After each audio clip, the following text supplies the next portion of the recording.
Crawl cripple. Pick it up. Dollar bills scattered across a filthy diner floor. Right. A 19-year-old girl in a wheelchair forced onto her knees, scrambling through spilled coffee and strangers' boot prints, while the mayor's son filmed her humiliation. Not one person stood up. Not one voice spoke out. But exactly 1 hour later, the windows began to shake. 23 Harley Davidsons thundered into that parking lot. The Hells Angels had received a call, and when their leader knelt beside that broken girl, he whispered 3 words that changed everything. You're Catherine's daughter. Her mother hadn't just died in that car crash. She had been one of them. Before we begin, drop a comment telling us where you're watching from. Your words inspire us to keep telling these stories. Now let's begin. Emma Dawson's hands were shaking before she even touched the door handle. She sat in her wheelchair outside Dusty Trail's diner, watching the morning crowd through the grease-smeared window. Families eating eggs. Truckers hunched over coffee. Normal people living normal lives. She used to be one of them. 3 years ago, before the accident, before the wheelchair, before her mother's coffin disappeared into Oklahoma clay, Emma would have walked through that door without a second thought. She would have slid into a booth, ordered the short stack with extra butter, and laughed at something stupid on her phone. Now she had to calculate. How many steps to the accessible table in the back? Would anyone be blocking the aisle? Would the waitress pretend not to see her, or worse, speak to her like she was 5 years old?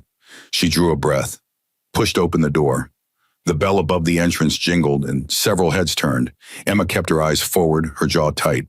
She had learned long ago that meeting their gazes only invited the questions she couldn't bear to answer. Morning, hun. Margie, the waitress, appeared beside her with a coffee pot already in hand. The older woman's smile was tired but genuine, and Emma felt her shoulders loosen just slightly. The usual spot, Emma nodded. Thanks, Margie. Your mama's booth is open. I kept it clear for you. The words hit Emma somewhere deep. Her mama's booth. 3 years and Margie still remembered. I appreciate that. Margie guided her toward the back corner past the counter, where a few men argued about cattle prices past the family with 3 kids dropping syrup on everything within reach. Emma's wheels squeaked against the linoleum, and she caught a little boy staring at her legs. She was used to it. Children didn't know any better. It was the adults who should. Emma transferred herself from the wheelchair to the booth seat with practiced efficiency. Margie didn't hover or offer help she hadn't asked for. That small kindness meant more than the waitress probably knew. Short stack extra butter. You remembered. Margie's eyes softened. Your mama ordered the same thing every Sunday for 15 years. Some things stick. She walked away, and Emma was alone with her thoughts. The envelope sat heavy in her jacket pocket. $847. 11 months of saving every penny from her bookkeeping work. She was halfway to the specialized wheelchair that would give her real independence, the kind that could handle Oklahoma's broken sidewalks and unpaved roads. Halfway to freedom. She pulled the envelope out just to feel its weight, just to remind herself that she was building something, that her life wasn't completely, well, look what rolled in. Emma's stomach dropped. She knew that voice. Everyone in this town knew that voice. Chad Whitmore stood at the front of the diner, his arm draped around a blonde girl in designer jeans. 2 of his friends flanked them like loyal dogs already snickering. Chad was 22, the mayor's only son, and he had never worked a day in his life. His father owned half the buildings in town, including the one this diner operated in. Chad had been raised to believe that money made him untouchable, and in this town he was right. Hey, Brianna, Chad's voice carried across the room. Check it out. It's the cripple.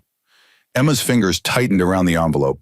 Don't react. Don't give him anything. She had learned this lesson in high school before the accident, when Chad was just a bully with too much allowance and not enough supervision. He fed on reactions, on tears, on any sign that his cruelty had landed. She would not give him that satisfaction. Remember her, Chad continued loud enough for everyone to hear. She's the one whose mom died because she was too slow to get out of the car. The words sliced through Emma like a blade. She felt the blood drain from her face. Her vision tunneled. For a moment, she was back in that car, her mother's hand gripping hers, the headlights coming toward them, the screaming no. She forced herself to breathe. He doesn't know what happened.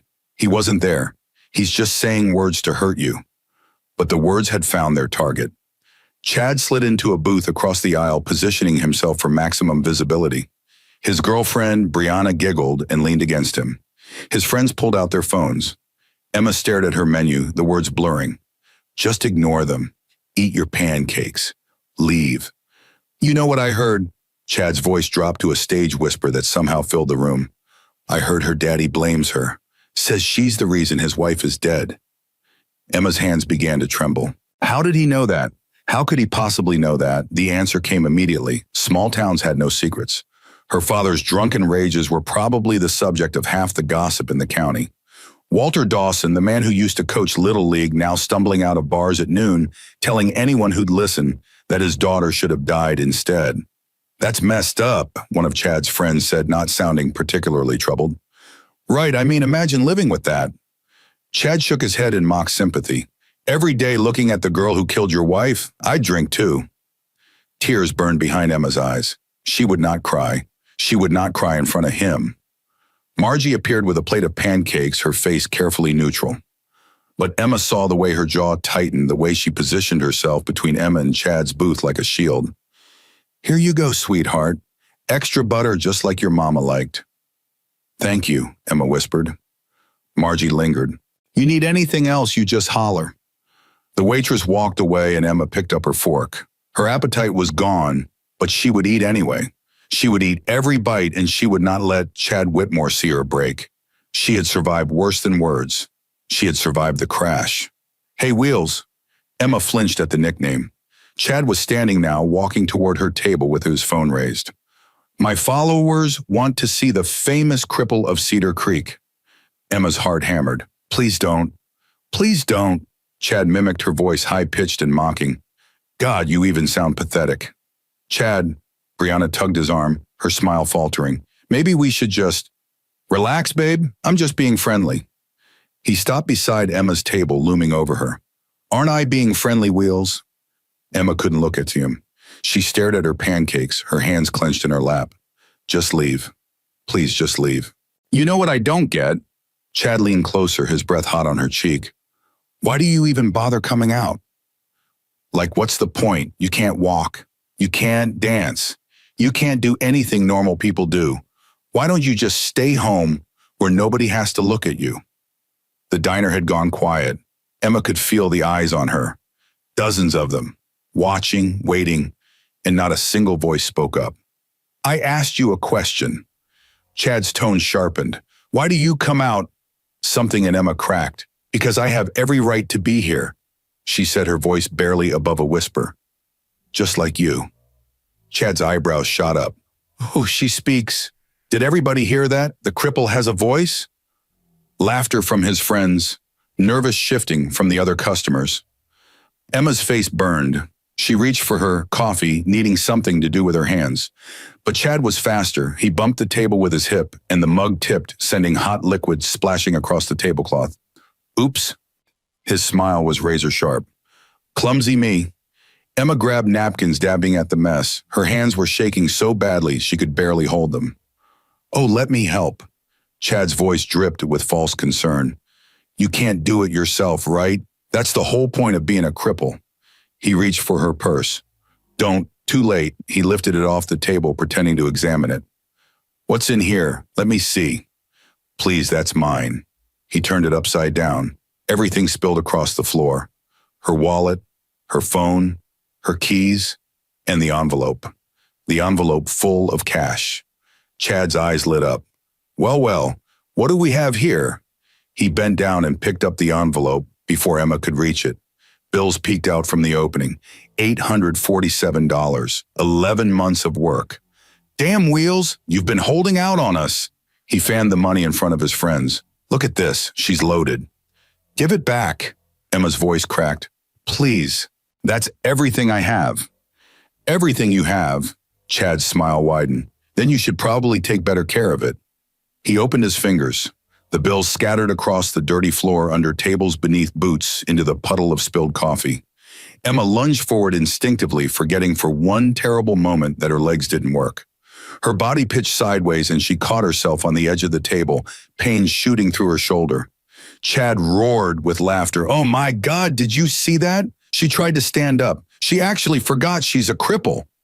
His friends were filming now. 3 phones pointed at Emma as she struggled to pull herself back into her seat. Chad, stop. Brianna's voice had lost its warmth. This isn't funny anymore. It's hilarious. Chad crouched down, his face level with Emma's. You know what your problem is, Wheels. You think you matter. You think anyone in this room gives a damn about you. He gestured at the silent diner. Look around. Nobody's helping you. Nobody cares. Because you're nothing. You're less than nothing. You're just a broken thing taking up space. Emma's tears finally fell. She hated herself for it. Hated that he had won. Hated that she couldn't stop the sobs building in her chest. That's it. Chad stood satisfied. Now you're getting it. He stepped on a $20 bushel, grinding it into the floor with his heel. Finders keepers, right? Emma couldn't breathe. Her chest was crushing in on itself. The money, her freedom, was scattered everywhere, and she couldn't even get to the floor to pick it up. Please, she whispered. That's for a wheelchair. A real one. So you can what, roll around better? Chad laughed. Honey, no wheelchair in the world is going to make you normal. Just accept it. You're going to be pathetic for the rest of your life. He turned back to his table, and that's when Emma noticed. Every single person in that diner was looking away. The truckers at the counter, suddenly fascinated by their eggs. The family with kids, father shushing them when they asked why the lady was crying. The young couple in the corner, pretending to be deep in conversation. And 3 booths away, Pastor Reynolds from First Baptist, stirring his coffee like his life depended on it. He met her eyes for one brief second, then looked away.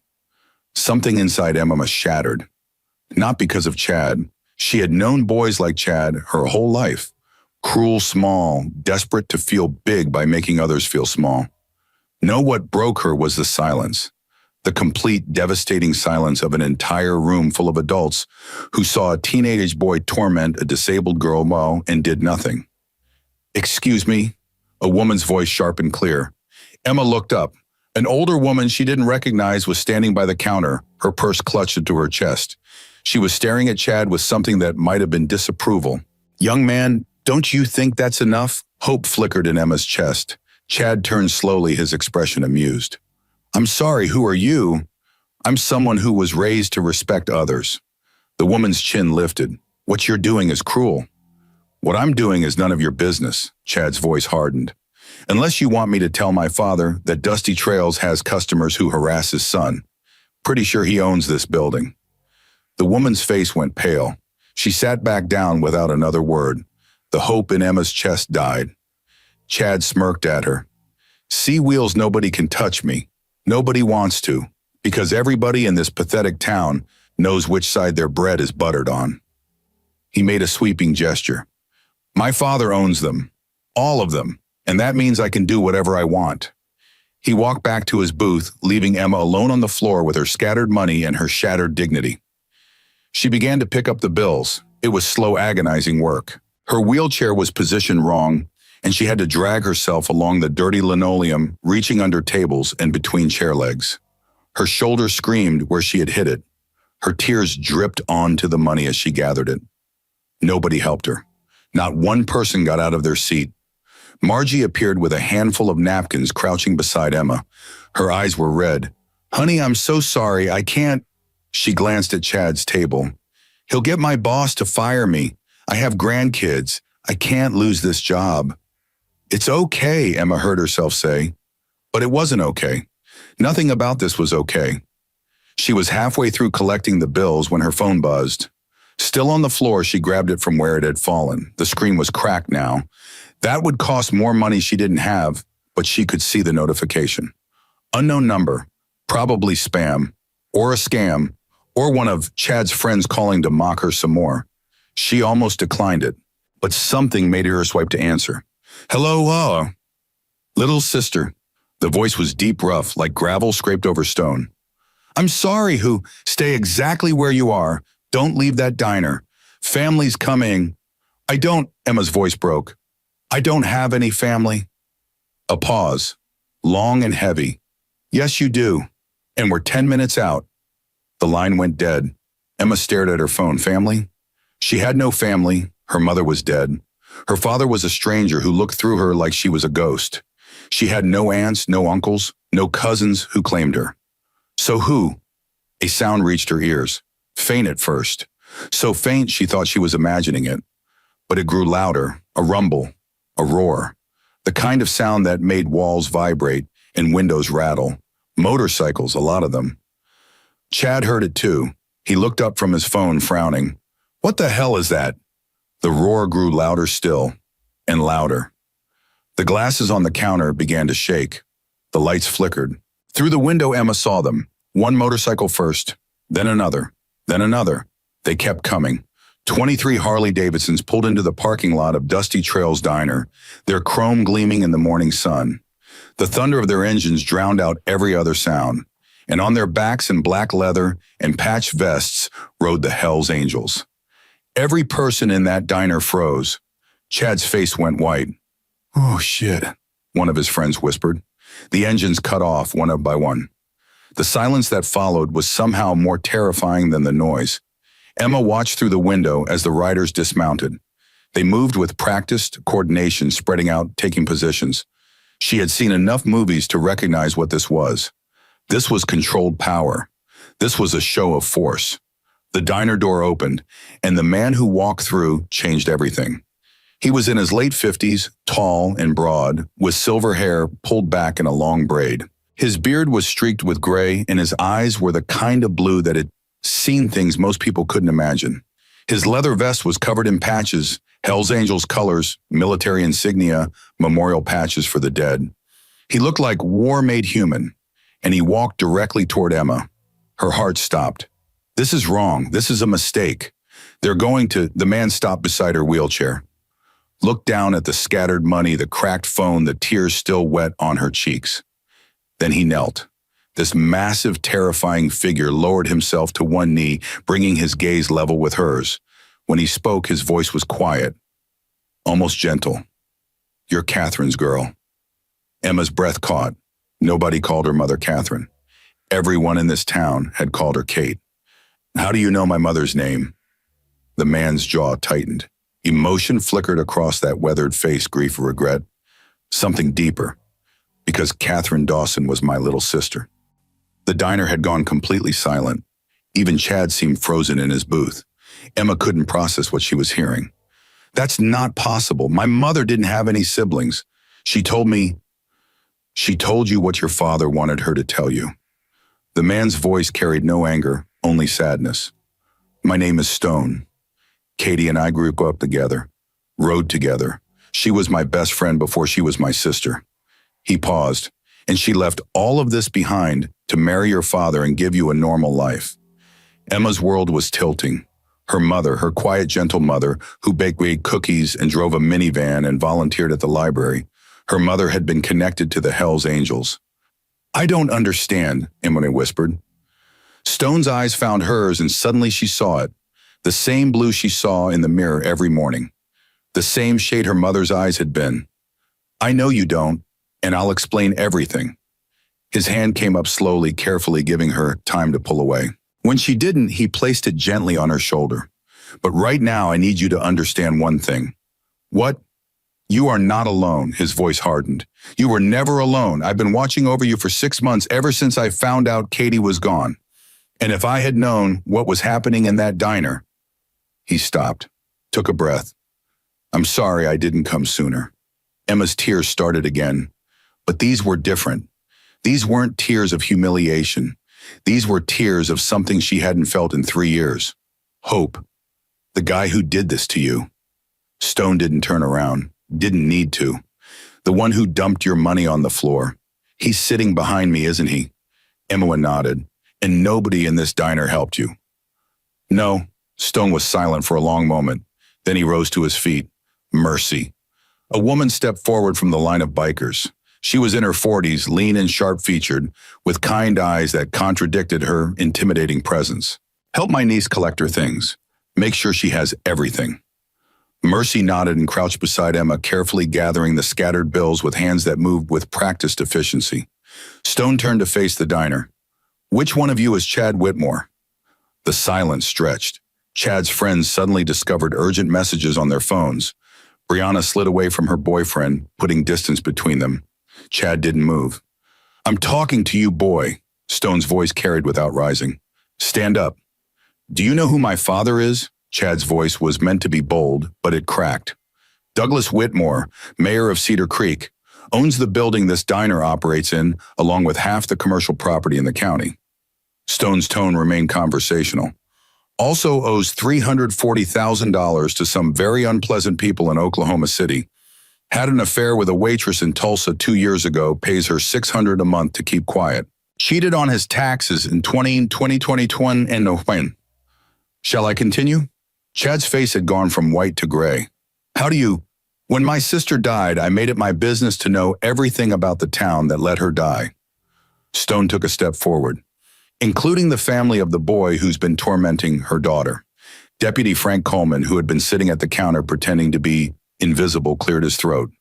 Now hold on, I'm a law enforcement officer. You can't just, Deputy Coleman. Stone didn't even look at him. You've been sitting there for 20 minutes. You watched a grown man humiliate a disabled girl. You watched him destroy her property. You watched her crawl on the floor to pick up her own money. Stone's voice dropped to ice. And you did nothing. The deputy's mouth opened, closed. That's what I thought. Stone returned his attention to Chad. Stand up. This time Chad obeyed. His legs were visibly shaking. You called her a cripple. Stone's voice was quiet, almost conversational. You told her she shouldn't exist. You said nobody cares about her. He gestured at the line of bikers behind him. There are 22 people in this room who disagree. Chad swallowed hard. Look, I was just joking around. You didn't mean to be caught. A voice from behind Emma. She turned. Mercy was holding a phone, Chad's friend's phone, which she had apparently confiscated without anyone noticing. This one was live streaming, Mercy said calmly. 3,000 people watched you torment that girl. The comments are not favorable. Chad's face went from gray to green. Give me that. It's already uploaded. Mercy's smile was cold. Automatically saved to 3 different platforms. Even if you delete the original, it's out there forever now. She glanced at the screen. Oh, look, someone's already tagged the University of Oklahoma admissions office. That's my son's property. A new voice boomed across the diner. Emma's stomach clenched. Mayor Douglas Whitmore had arrived. He stood in the doorway, his expensive suit, a stark contrast to the leather and denim that filled the room. His face was red with fury, and he was already reaching for his phone. I'm calling the state police. I'm having every single one of you arrested for what? Stone's voice cut through the bluster like a blade. For being witnesses to your son's behavior, for standing in a public establishment, for offering comfort to a grieving girl, for intimidation, for threats. I haven't touched anyone. I haven't threatened anyone. Stone spread his hands. I've asked questions and stated facts. If those facts are intimidating, perhaps you should examine why. Whitmore's jaw worked. You think you can come into my town and... Your town? Stone's voice dropped to something dangerous. Let me tell you about your town, Mayor. He took one step forward, then another. Your town let my sister die. She was driving home from visiting her own mother's grave. Did you know that? There was a drunk driver on the road, a man named Carl Hendricks, who had 3 prior DUIs that your office plea bargained down to nothing because his brother donates to your campaign. Whitmore's face went pale. That drunk driver hit my sister's car head on. And Katie, she had 1 second to make a choice. She could have braced herself, could have tried to survive. Stone's voice cracked.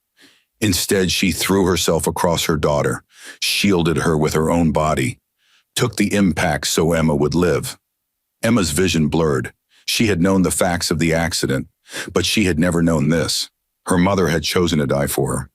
So when you stand there and tell me this is your town, Stone's eyes burned into Whitmore's. When your son tells my niece she should have died instead, when he says she's worthless, that nobody cares about her. He leaned in close. I need you to understand something, Mayor. You have made a very serious mistake. Whitmore's hand was shaking on his phone. What do you want? Stone straightened. I want your son to apologize. Really apologize. On camera, for the same platforms that saw him torment her. And if he doesn't, Stone smiled. It wasn't a pleasant expression. Then the documents I have about your finances, your affairs, and your very creative interpretation of campaign finance law find their way to the Oklahoma City press. He paused. Your choice. The diner was utterly still. Whitmore looked at his son, at the bikers, at Emma still sitting with tears on her face and scattered money in her lap. Chad, he said finally, apologize. What dad you can't be now. Chad's face contorted. For a moment, Emma thought he might refuse. Then his shoulders slumped. He walked toward her, each step heavy. When he reached her table, he couldn't meet her eyes. He stopped, swallowed. I'm sorry. Look at her. Stone's voice was steel. Look at her face when you say it. Chad raised his eyes. Emma saw something she had never expected to see. Fear, real fear, the kind that came from suddenly realizing that actions had consequences, that the armor of wealth and privilege had cracks. I'm sorry, Chad said again. I was wrong. I was cruel. And he trailed off. And you what? Stone prompted. Chad's voice dropped to barely a whisper. And I had no right to say those things to you. Silence. Emma looked at this boy who had tormented her, who had called her worthless, who had made her feel like less than human, and she felt something unexpected. Not forgiveness that would take time if it ever came at all, but pity. Because Chad Whitmore was looking at her now, really looking, and she could see that he had never once considered her a person. She had been a target, a joke, a way to feel powerful, and now forced to see her as human, he had no idea what to do. I don't forgive you, Emma said quietly. Not yet, maybe not ever. Chad flinched. But I want you to remember something. Her voice grew stronger. I wanted pancakes this morning. Just pancakes, the kind my mother used to order. That's all I wanted, and you decided I didn't deserve even that. She held his gaze. You don't have the right. Nobody has the right to take that from someone else. The words hung in the air. Emma hadn't planned them, hadn't rehearsed them. They came from somewhere deep somewhere that had been silent for 3 years. You don't have the right to decide who matters and who doesn't. You don't have the right to tell me I should have died. You don't have the right to my dignity. Her hands were shaking, but her voice was steady. I didn't choose to be in this wheelchair. I didn't choose to lose my mother, but I am choosing to be here. I am choosing to exist in spaces I have every right to exist in, and neither you nor your father nor anyone else gets to take that away from me. Chad backed away. He looked for the first time like exactly what he was, a scared boy who had never learned that other people were real. We're done here, Stone said. Take your son home, Mayor, and remember what I told you. Whitmore grabbed Chad's arm and pulled him toward the door. Brianna followed, her face pale, her phone clutched to her chest like a shield. They were almost gone when Emma called out. Chad! He turned. My mother's name was Catherine. Emma's voice didn't waver. Not the woman who died, Catherine Dawson. And she was the bravest person I've ever known. Remember that too. The door swung shut. They were gone. And Emma broke in crying, exhausted. Emma felt something she hadn't felt in 3 years. Not victory, not triumph, but presence. She existed. She mattered. She had spoken and she had been heard. Stone knelt beside her again. You did good, little sister. I don't even know you, Emma whispered. No, but I know you. His eyes, her mother's eyes, held hers. I've been watching you fight for 3 years. Fight to survive, fight to exist. Fight to matter in a world that keeps telling you not to. He took her hand. Katie knew you had thunder in your heart. That's what she used to say. That girl's got thunder in her heart. Emma's tears spilled over. She never told me about you. She wanted to protect you. From this life, from the things I've done. Stone's voice roughened. But I think maybe she was wrong. Because you're going to need people who will fight for you, Emma. Really fight. Not just look away when it gets uncomfortable. He glanced at the silent diner. And those people aren't here. Emma looked around at the faces she had known her whole life. The truckers who had watched her crawl on the floor. Pastor Reynolds who still couldn't meet her eyes. The woman who had spoken up and then backed down. Not one of them had helped, but 23 strangers in leather jackets had crossed the state to make sure she was okay. What happens now, she asked. Stone stood. Now we make sure you have everything you need, and we have a conversation, you and me, about your mother and who she really was. He held out his hand. But first, let's get you some pancakes. The good kind. Katie's kind. Emma took his hand, and for the first time since her mother's funeral, she didn't feel alone. The pancakes arrived steaming hot, just the way Emma remembered. Margie set the plate down with trembling hands, her eyes darting between Emma and the massive man sitting across from her. 22 bikers had spread throughout the diner, some at the counter, others in booths, all of them watching the door like they expected trouble to walk through it at any moment. "On the house," Margie whispered. "Both plates." Stone nodded once. "Appreciate it." The waitress hurried away, and Emma found herself alone with a stranger who claimed to be family.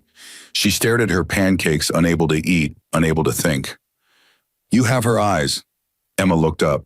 Stone was watching her with an expression she couldn't read. "Everyone says that." "Because it's true." He picked up his coffee, cradling it in hands that were scarred and weathered. "Katie had those same eyes, could see right through you with one look." "Don't call her that." The words came out sharper than Emma intended. Stone's eyebrow rose. "Katie, that's what my father calls her." Called her. Emma's throat tightened. "When he's drunk. When he wants to remind me that she's gone and I'm still here." Stone's jaw hardened.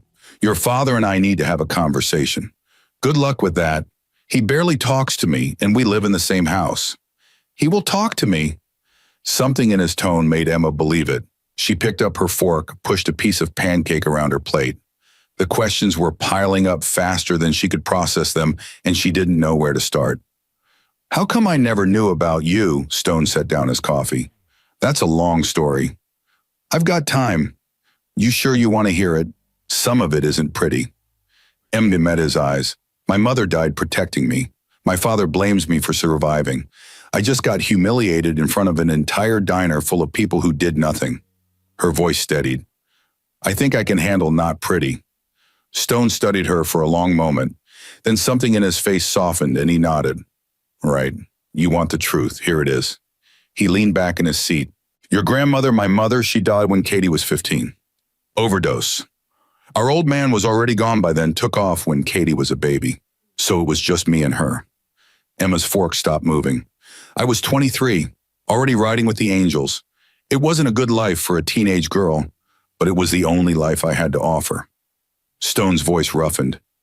Katie didn't care. She wanted to be part of it. Wanted to ride, wanted to belong to something.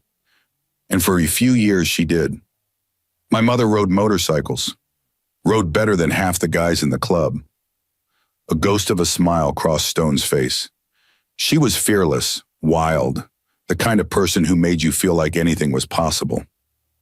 Emma tried to reconcile this image with the mother she remembered, the woman who drove a minivan, who baked cookies for school fundraisers, who cried at commercials for long-distance phone plans. "What happened?" "She met your father." The words landed like stones in still water. Walter was different back then. Young, ambitious, had just finished law school, wanted to change the world. Stone's expression hardened. He walked into a bar where we were drinking and saw Katie across the room. That was it. Done. He couldn't see anything else. And she felt the same way. She thought she did.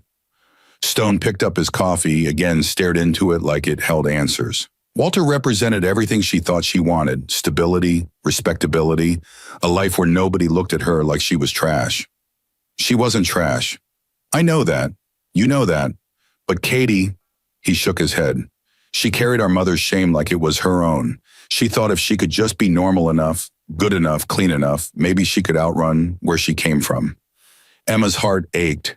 She understood that feeling, the desperate need to be something other than what the world saw when it looked at you. So she left.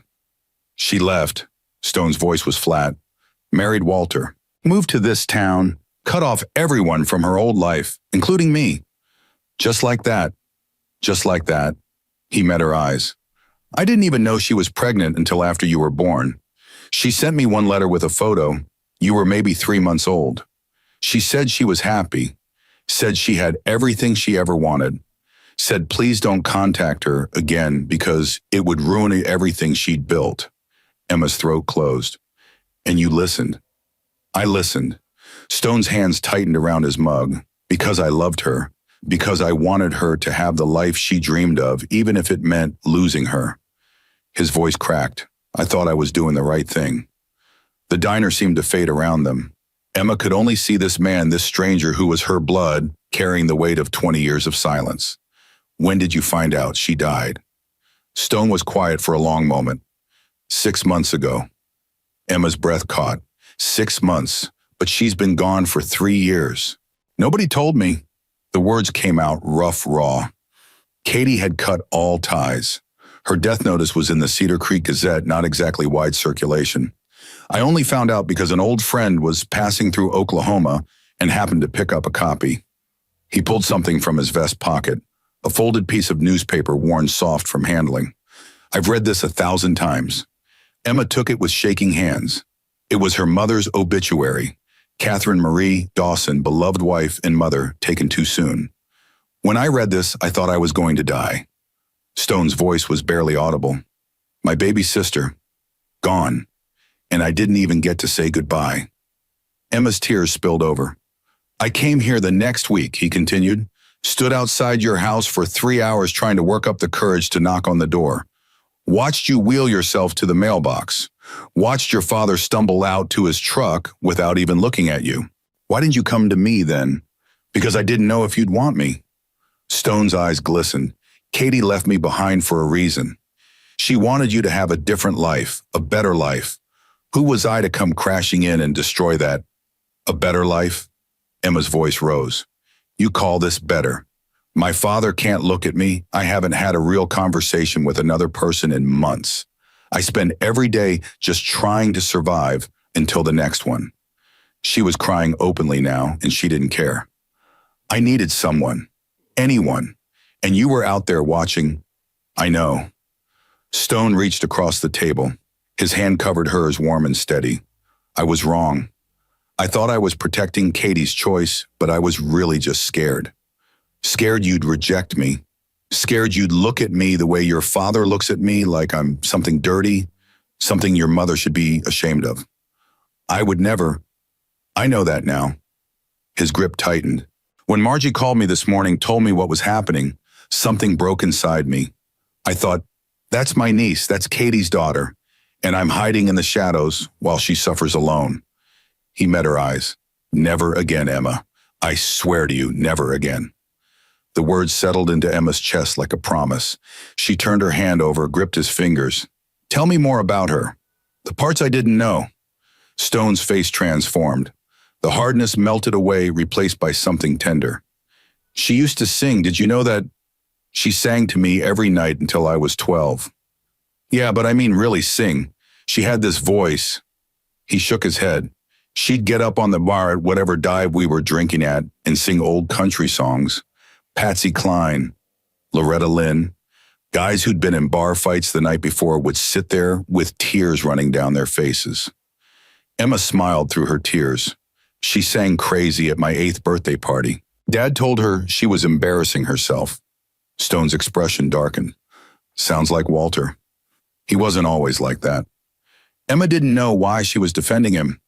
Before the accident, he was different and not warm exactly, but present. He tried. And after, Emma's voice dropped, after it was like I died too. He looks at me and sees her, and he can't stand it. So he drinks. So he drinks. Stone was quiet for a moment. Then he asked the question Emma had been dreading. What happened that night, the accident? I only know what I read in the paper. Emma's whole body went cold. I can't. Emma, I can't talk about it. Her voice shattered. Not yet. Please. Stone studied her face. Whatever he saw there made him nod. Okay, when you're ready, if you're ever ready. Thank you. They sat in silence for a moment. Emma picked up her fork, took a bite of pancake. It tasted like memory, like Sunday mornings and her mother's laugh in a time when the world made sense. These are perfect, she whispered. Katie's recipe. Margie had appeared beside them, refilling Stone's coffee. She taught me herself, must have been 15 years ago now. Said her grandmother made them the same way. Emma looked up. You knew her before. Before Walter, before you, before everything. Margie's eyes were sad. Katie and I went to high school together. She was 2 years behind me. Wildest girl I ever met. Why didn't you ever tell me? She asked me not to. Margie's voice cracked. When she married Walter, she made me promise. No stories about the old days. No reminders of who she used to be. She wanted a clean slate. Everyone keeps saying that. Emma's frustration bubbled over. Clean slate, different life, better life, but she was still the same person inside, wasn't she? She didn't actually change. Margie and Stone exchanged a look. No, Margie said softly. She didn't change. She just learned to hide the best parts of herself. The words hit Emma like a physical blow. Hiding.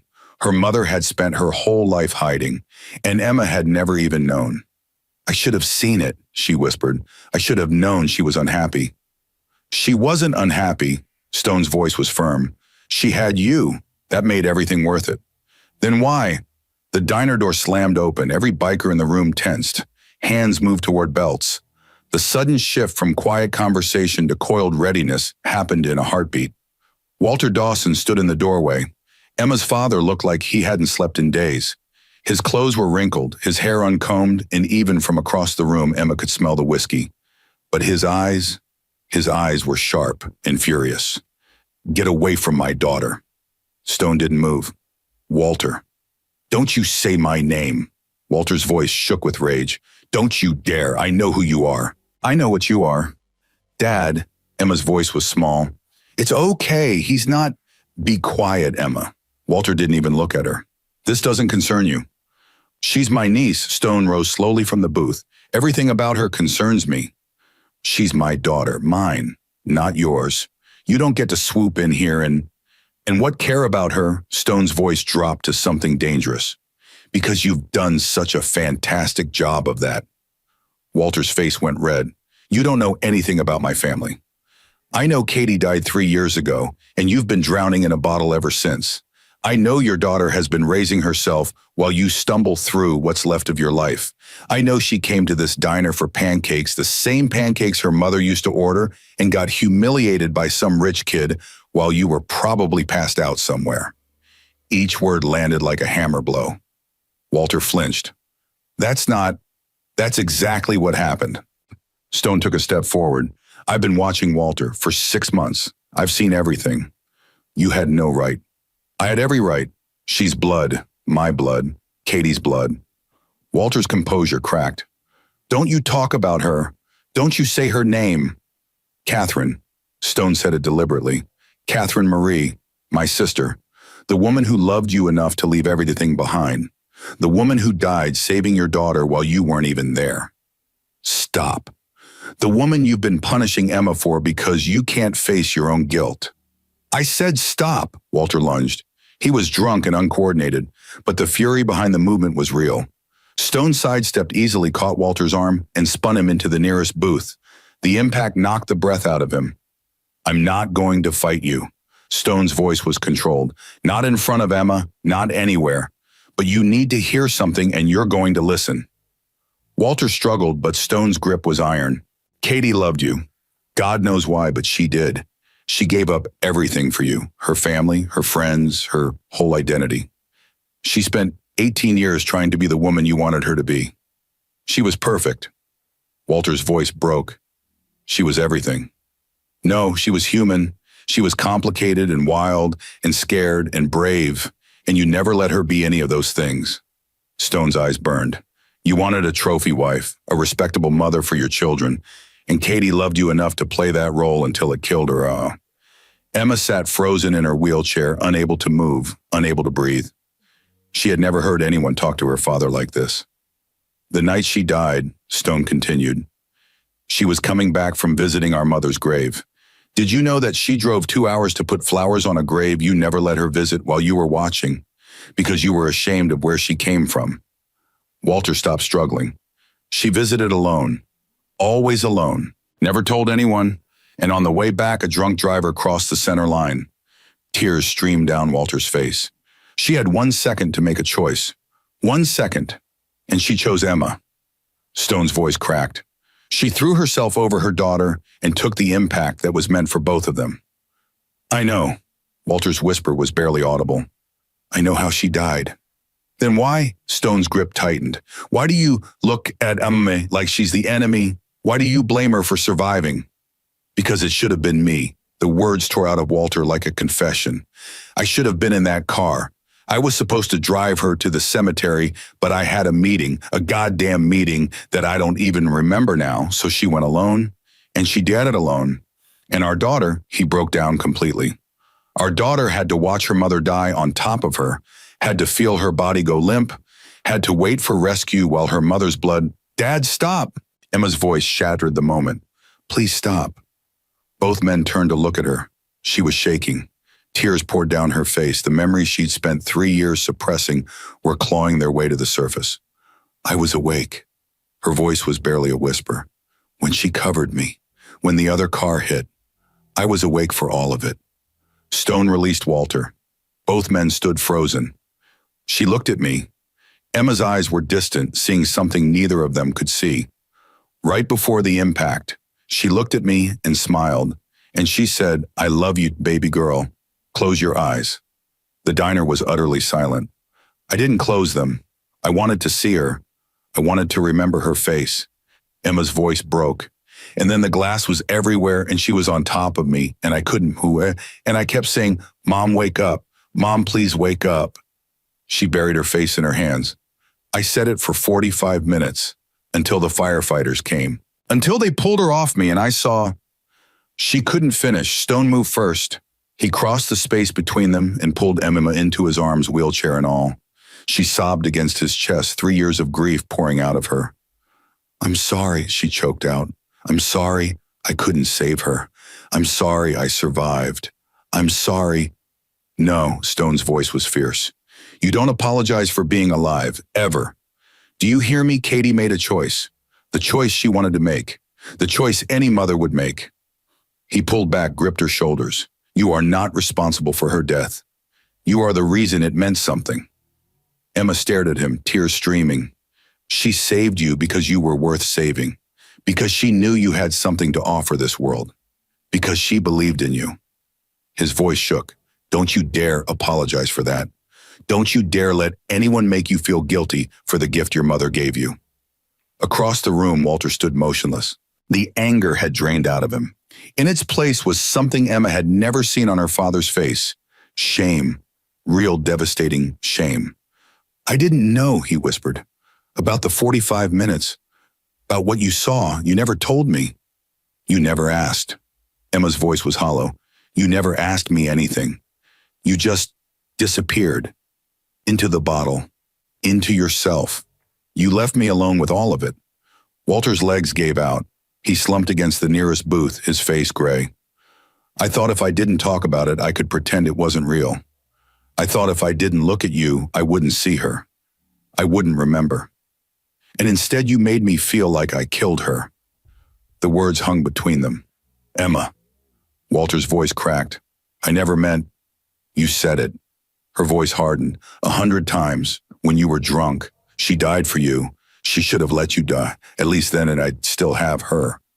Stone's hand tightened on Emma's shoulder. You said that, his voice was ice, to your own daughter. Walter couldn't meet his eyes. I was drunk. I didn't mean it. But you said it, over and over, and she had to live with those words. Stone stepped toward Walter. Do you have any idea what you've done to her? Any idea at all? I know. Walter's voice broke. I know what I've done. Do you? Because from where I'm standing, you've spent 3 years killing the girl Katie died to save. The accusation hit Walter like a physical blow.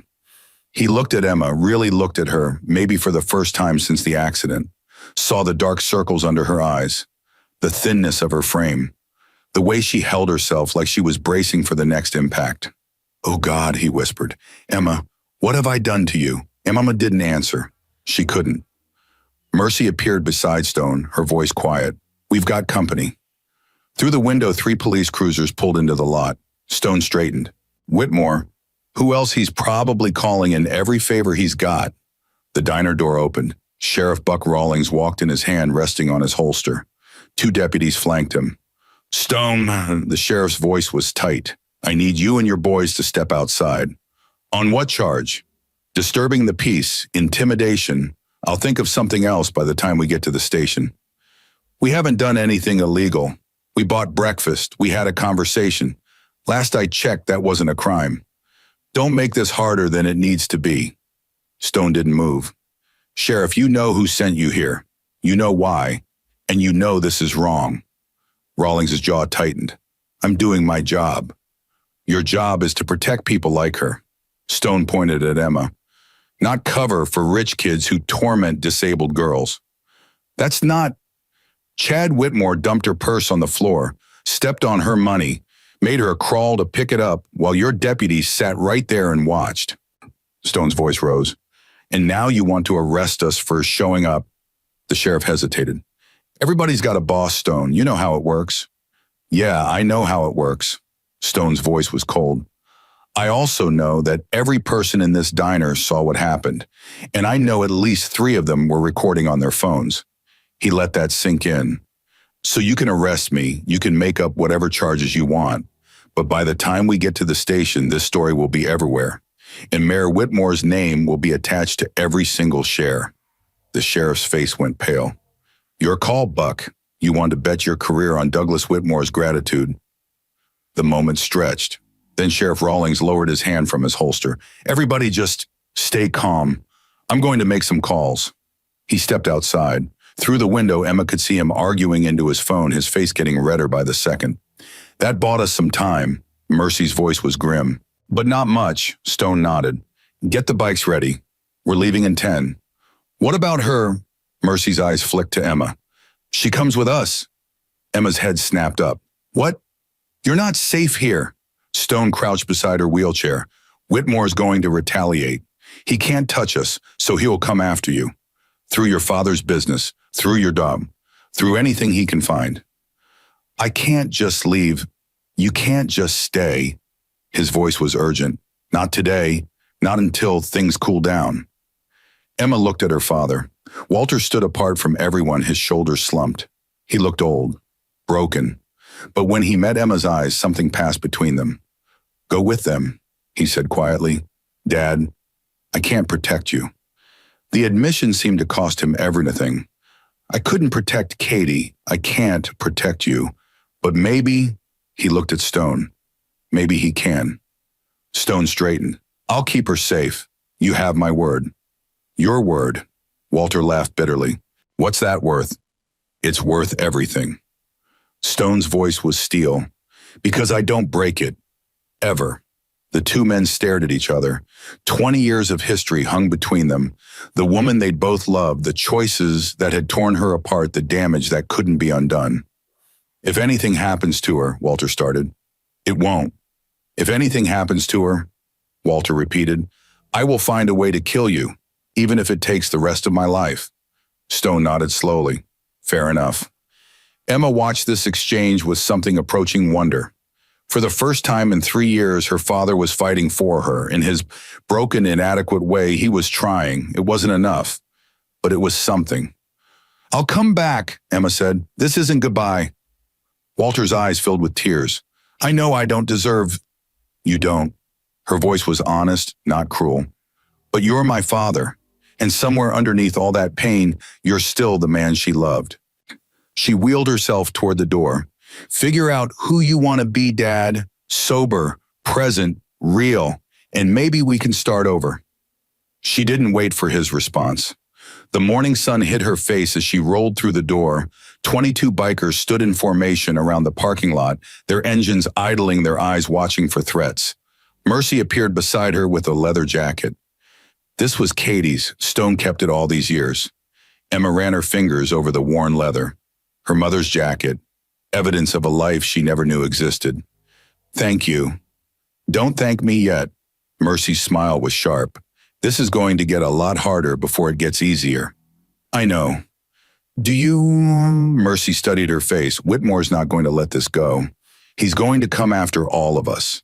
And when he does, you're going to have to decide who you really are. Emma looked back at the diner. Her father stood in the window watching. Margie was beside him, her hand on his shoulder. I'm Catherine's daughter, Emma said quietly. Turns out that means more than I ever knew. Stone appeared beside her arm. Ready. Where are we going? Somewhere safe, somewhere we can talk, somewhere you can figure out what comes next. He gestured to a modified motorcycle with a sidecar. It's not exactly accessible, but we made it work. Emma stared at the sidecar, at the Hell's Angels assembled around her, at the life she was about to leave behind. Then she remembered Chad's words. Why do you even bother coming out? She remembered the silence of the diner. She remembered 45 minutes in a crushed car, begging her mother to wake up. Let's go, she said. Stone helped her transfer into the sidecar. It was awkward, undignified, but when she settled into the seat, something inside her shifted. For the first time in 3 years, she was choosing her own path. The engines roared to life. 23 motorcycles pulled out of the dusty trail's parking lot in perfect formation. The sound shook the windows, rattled the foundations, announced to everyone in Cedar Creek that something had changed. Emma turned for one last look at the town that had watched her suffer in silence. Then she faced forward. Whatever came next, she wouldn't face it alone. And somewhere above her, she could have sworn she heard her mother singing.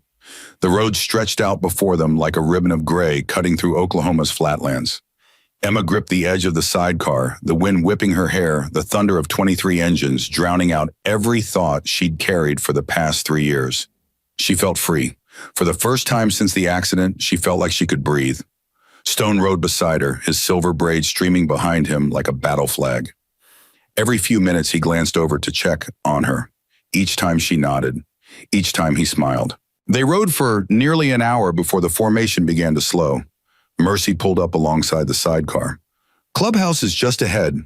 You doing okay? Emma nodded though her heart was racing. What happens when we get there? Food, rest, conversation. Mercy's eyes were kind, but serious. And some decisions you're going to need to make. What kind of decisions? The kind that change everything. Before Emma could ask what that meant, they turned off the main road onto a dirt path that wound through a grove of oak trees. The clubhouse appeared around the bend, a large wooden structure that looked more like a ranch house than anything threatening. The engines cut off one by one. The sudden silence was almost shocking. Stone dismounted and crossed to Emma's sidecar. Need help. I've got it. She didn't, not really, but she'd spent 3 years learning to do things people said she couldn't. Transferring from the sidecar to her wheelchair was awkward and painful, but she managed. Stone watched without interfering. When she was settled, he nodded approvingly. Katie was the same way, stubborn as hell. Never asked for help unless she absolutely had to. Sounds like a compliment. It is. The clubhouse door opened and an older woman stepped out. She was perhaps 65 with steel gray hair pulled back in a practical bun and eyes that had seen everything twice. So this is her. The woman's voice was gravelly but warm. Catherine's girl. Emma, this is Grandma Ruth. Stone's voice softened. She's not actually anyone's grandmother, but she's been mother to every lost soul who's walked through that door for 40 years. Ruth crossed the distance between them and stopped in front of Emma's wheelchair. For a long moment, she just looked. Then her eyes filled with tears. Lord have mercy. You look just like her. Everyone keeps saying that because it's true. Ruth reached out, touched Emma's cheek with weathered fingers. I held your mama when she was 17 years old and scared out of her mind. I was the one who taught her how to ride, how to fight, how to survive. Emma's throat tightened. She never told me any of this. She was trying to protect you, give you a life without all this. Ruth gestured at the clubhouse, the motorcycles, the men and women in leather. She thought normal was better. Was she wrong? Ruth's expression grew complicated. That's a question you'll have to answer for yourself. She stepped back, suddenly all business. Come inside. You look like you haven't eaten a real meal in months. We'll fix that first, then we'll talk about what comes next. The clubhouse interior was nothing like Emma expected. She'd imagined something dark and dangerous, pool tables, neon beer signs, weapons on the walls. Instead, she found a comfortable living space with worn couches, a massive kitchen, and photographs covering every surface. Those are the ones we've lost. Stone noticed her looking at a memorial wall near the entrance. Dozens of faces stared back at her. Brothers and sisters who rode with us and didn't make it home. Emma's eyes found a familiar face. Is that your mother? Stone's voice was rough. We added her picture 6 months ago, when I found out. The photograph showed a young woman Emma barely recognized. Catherine couldn't have been more than 20, wild hair, bright eyes, a smile that seemed to challenge the whole world. She looked so happy. She was happy, for a while. Stone stood beside her, studying the image.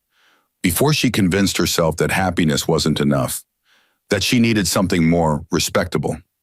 Did she ever regret leaving? Stone was quiet for a long moment. I asked her that. In the one phone call she allowed herself maybe 10 years after she left. She said no. She said you were worth everything she gave up. Emma's eyes burned. But I think the truth was more complicated. I think she missed this life every single day. I think she loved your father but also resented him for making her choose. And I think she spent 18 years pretending to be someone she wasn't, and it wore her down in ways nobody could see. That's not fair to her. No, it's not. Stone turned to face Emma. But it's honest, and I think you've had enough lies to last a lifetime. Before Emma could respond, Mercy burst through the front door. Stone, we've got a problem. What kind? The video kind. Mercy held up her phone. Chad Whitmore's little live stream, it's everywhere. And it's not playing the way he wanted. Stone took the phone. Emma wheeled herself closer to see. The screen showed a social media platform, a video playing on loop. She recognized the diner, recognized herself on the floor scrambling for scattered money while Chad and his friends laughed. The view count read 2.3 million. Oh my God. Whispered, that's not all. Mercy swiped to show the comments. Look at what people are saying. Emma read through the flood of reactions. Most were outraged, calling Chad a monster, demanding he be held accountable. But some were different. I know that girl. She's the one whose mom died in that crash. This is Cedar Creek, Oklahoma. The mayor's kid always gets away with everything. Someone needs to teach that little punk a lesson. Hell's Angels showed up at the diner afterward. There's another video. Stone scrolled down. Another video appeared, lower quality shot from inside the diner. It showed the bikers arriving, showed Stone kneeling beside Emma, showed Mayor Whitmore being confronted. This one had 1.8 million views and climbing. We're all over the news, Mercy said. Local, regional, starting to go national. People are calling it the diner incident. Emma's hands were shaking. I didn't want this. I know. Stone's voice was gentle but firm. But it's happening, and now we need to decide how to handle it. Handle it how? The world is watching Emma. They've seen you at your lowest moment. They've seen a rich kid humiliate you while a whole town did nothing. Stone met her eyes. The question is, what do you want them to see next? Emma didn't have an answer. Her phone buzzed. Then again, then continuously an endless stream of notifications. Word got out, Mercy explained. Someone posted your name. People are finding your accounts. Emma looked at her phone with something approaching horror. Hundreds of messages. Thousands of followers she'd never had before. Her face was everywhere, the crying girl in the wheelchair, the victim everyone wanted to save. I can't do this. Her voice cracked. I can't be a symbol. I'm just a person. You're not just anything. Ruth had appeared beside her, a cup of coffee in her weathered hands. You're a young woman who stood up to cruelty when everyone else stayed silent. That means something. I didn't stand up. I sat there and cried. You spoke. Ruth's voice was firm. I watched the video. When that boy came back to apologize, you told him the truth. You said he didn't have the right. It wasn't enough. It was everything. Ruth crouched beside Emma's wheelchair, bringing herself to eye level. Do you know how many people go through their whole lives never saying what you said, never standing in front of their tormentors and refusing to be diminished? Emma's tears spilled over. I was terrified. Courage isn't the absence of fear. It's speaking truth when your voice shakes. Ruth squeezed her hand. You've got thunder in your heart, girl, just like your mama. It's time you stopped apologizing for the noise. Stone's phone rang. He glanced at the screen, frowned. It's the sheriff. He stepped away to answer. Emma watched his face change as he listened, from cautious to surprised. to something that might have been satisfaction. Understood. We'll be there in 2 hours. He hung up. What is it? Mercy asked. Mayor Whitmore just got arrested. The words hung in the air like a thunderclap.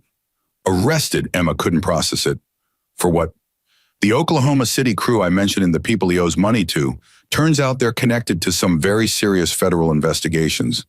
When those videos went viral, they got spooked, started cooperating with the FBI to protect themselves. Stone almost smiled.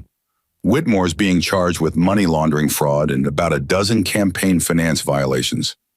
His assets are frozen. His house is being searched. What about Chad? The university revoked his admission 2 hours ago. His girlfriend's father, big oil money, very image conscious, just released a statement condemning his behavior and ending their relationship. Emma should have felt triumphant. She had fantasized about consequences for people like Chad her whole life. Instead, she felt hollow.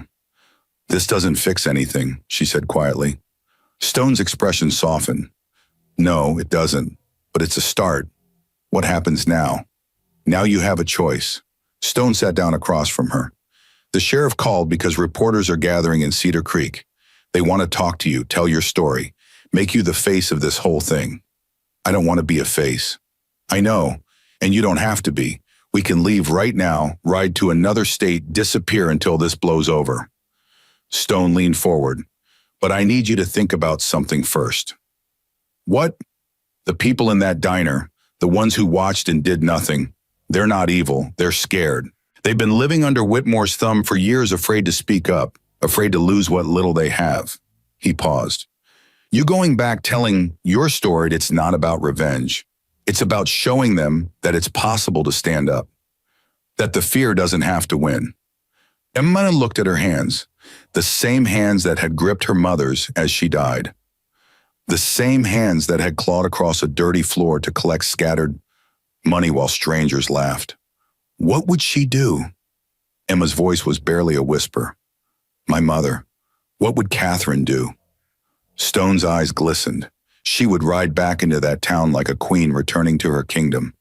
She would stand in front of everyone who ever dismissed her and show them exactly who they'd been wrong about. He took her hand. But you're not Katie. You get to choose your own path. Whatever you decide will support you. Emma closed her eyes. She saw her mother's face in that final moment.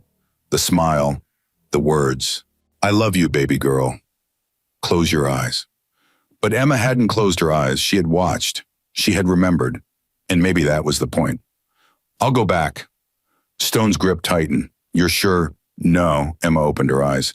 But I've spent 3 years hiding from everything. Hiding from the accident. Hiding from my father. Hiding from myself. She sat up straighter. I'm tired of hiding. The ride back to Cedar Creek felt different.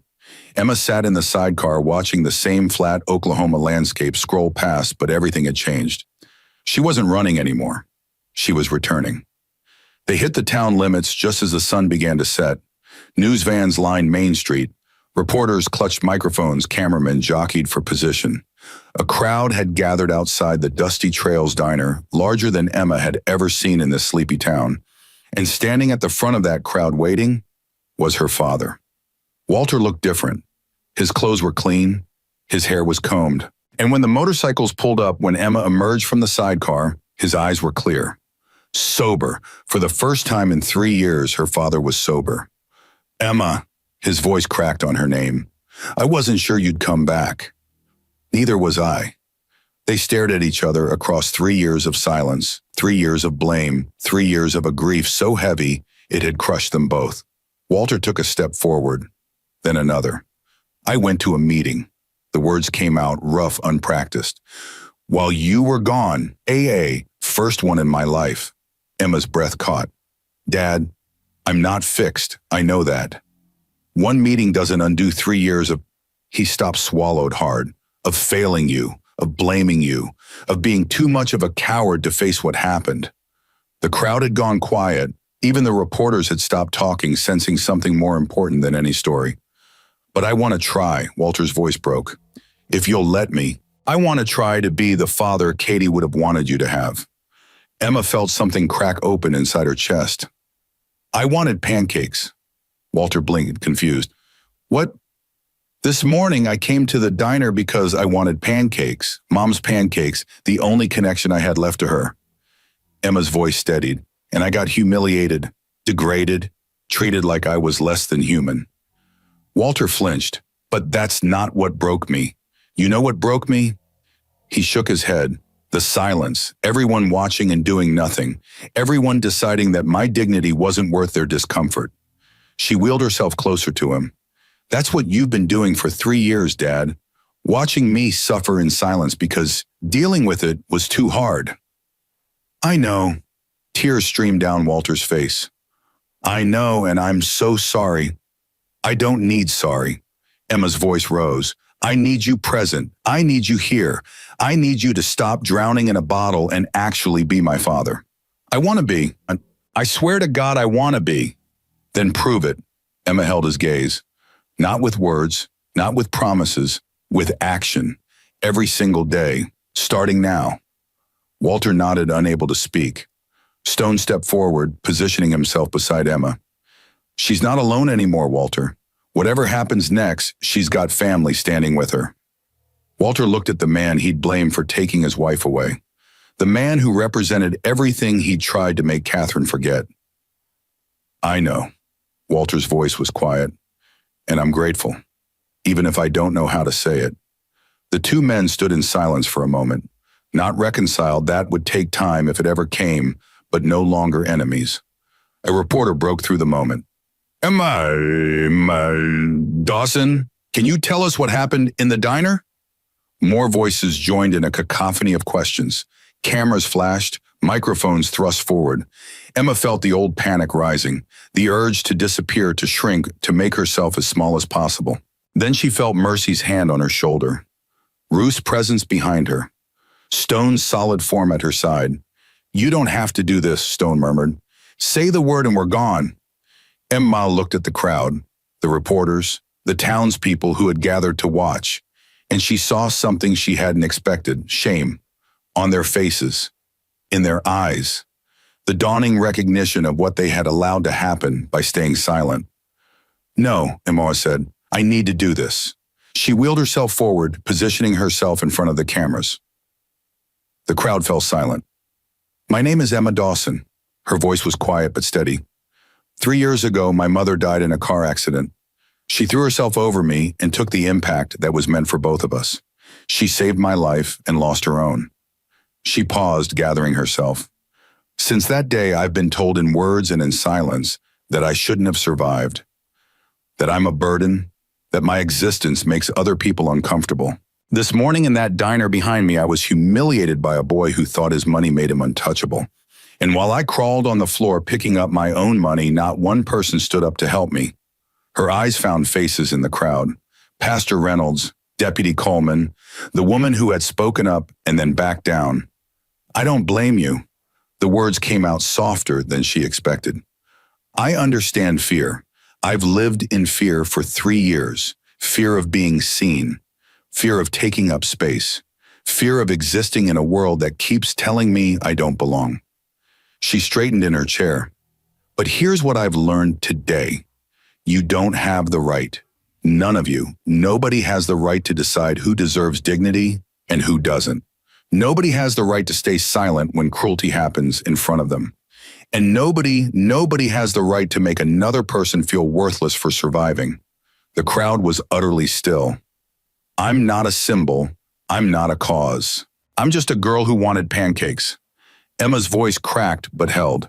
But if my story can remind even one person to speak up when they see injustice, to stand with the vulnerable instead of looking away, then maybe something good can come from the worst day of my life. She turned to look at the diner. My mother used to bring me here every Sunday.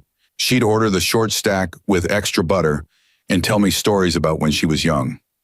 I didn't know then that she was leaving out the most important parts. She looked at Stone. I found out today that my mother had a whole life before me, a family she loved, a freedom she gave up because she thought I deserved something better. Emma's voice broke. She was wrong about what better means, but she was right about one thing I'm worth fighting for. Every person in a wheelchair, every person who's different, Every person who's ever been made to feel small, we're all worth fighting for. She faced the cameras one final time. I'm done hiding. I'm done apologizing for surviving. And I'm done letting fear decide who I get to be. Silence. Then from somewhere in the crowd, a single pair of hands began to clap. Margie, the waitress who had kept Emma's mother's secret for 20 years, who had called Stone when no one else would help. Another pair joined, then another. The applause spread like wildfire, sweeping through the crowd until the whole street was thundering with it. People who had watched in silence this morning were now on their feet, tears streaming down their faces, cheering for the girl they had failed to protect. Emma didn't cry. She had cried enough. Instead, she turned to find her father watching her with an expression she barely recognized. Pride. Pure, uncomplicated pride. Your mother would be so proud of you, he whispered. I know. Emma managed a small smile. I think I'm finally starting to be proud of myself. Stone moved beside her, his voice low. What you just did took more courage than anything I've ever seen. It wasn't courage. Emma shook her head.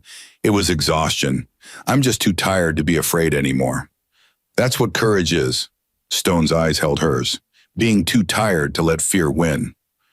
A commotion near the edge of the crowd drew their attention. Deputy Coleman was pushing through, his face red with emotion. Miss Dawson. He stopped in front of her wheelchair, removing his hat. I owe you an apology. Emma waited. This morning I sat there and watched, told myself it wasn't my place to interfere. His voice shook. I've been telling myself that for 15 years. Every time someone with power did something wrong, I looked away, told myself I was just doing my job. He met her eyes. But that's not true. The truth is I was a coward, and I'm sorry. Emma studied him for a long moment. This man who had the power to help and chose not to, who wore a badge that was supposed to mean something. Sorry doesn't undo what happened. I know, but it's a start. Emma extended her hand. Do better. That's all any of us can do. Coleman shook her hand, his grip firm. I will. I swear I will. Pastor Reynolds approached next. His face was pale, his hands clasped in front of him like he was praying. Miss Dawson, Let me guess. Emma's voice was tired but not unkind. You're sorry you didn't speak up. You were afraid. You'll do better next time. The pastor flinched. I deserve that. You deserve worse. Emma's eyes hardened. You preach about loving your neighbor every Sunday. You tell people to stand up for what's right. And then you sat 3 booths away while a disabled girl got tormented, and you didn't say a single word. I know. His voice broke. I've failed everything I claim to believe in. Yes, you have. Emma let the words land. The question is what you're going to do about it. She didn't wait for his answer.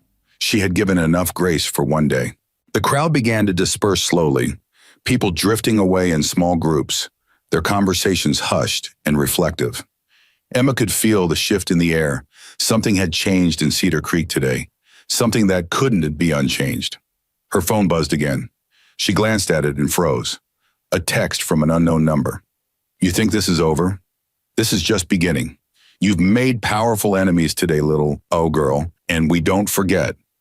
Stone noticed her expression. What is it? Emma showed him the screen. His jaw tightened.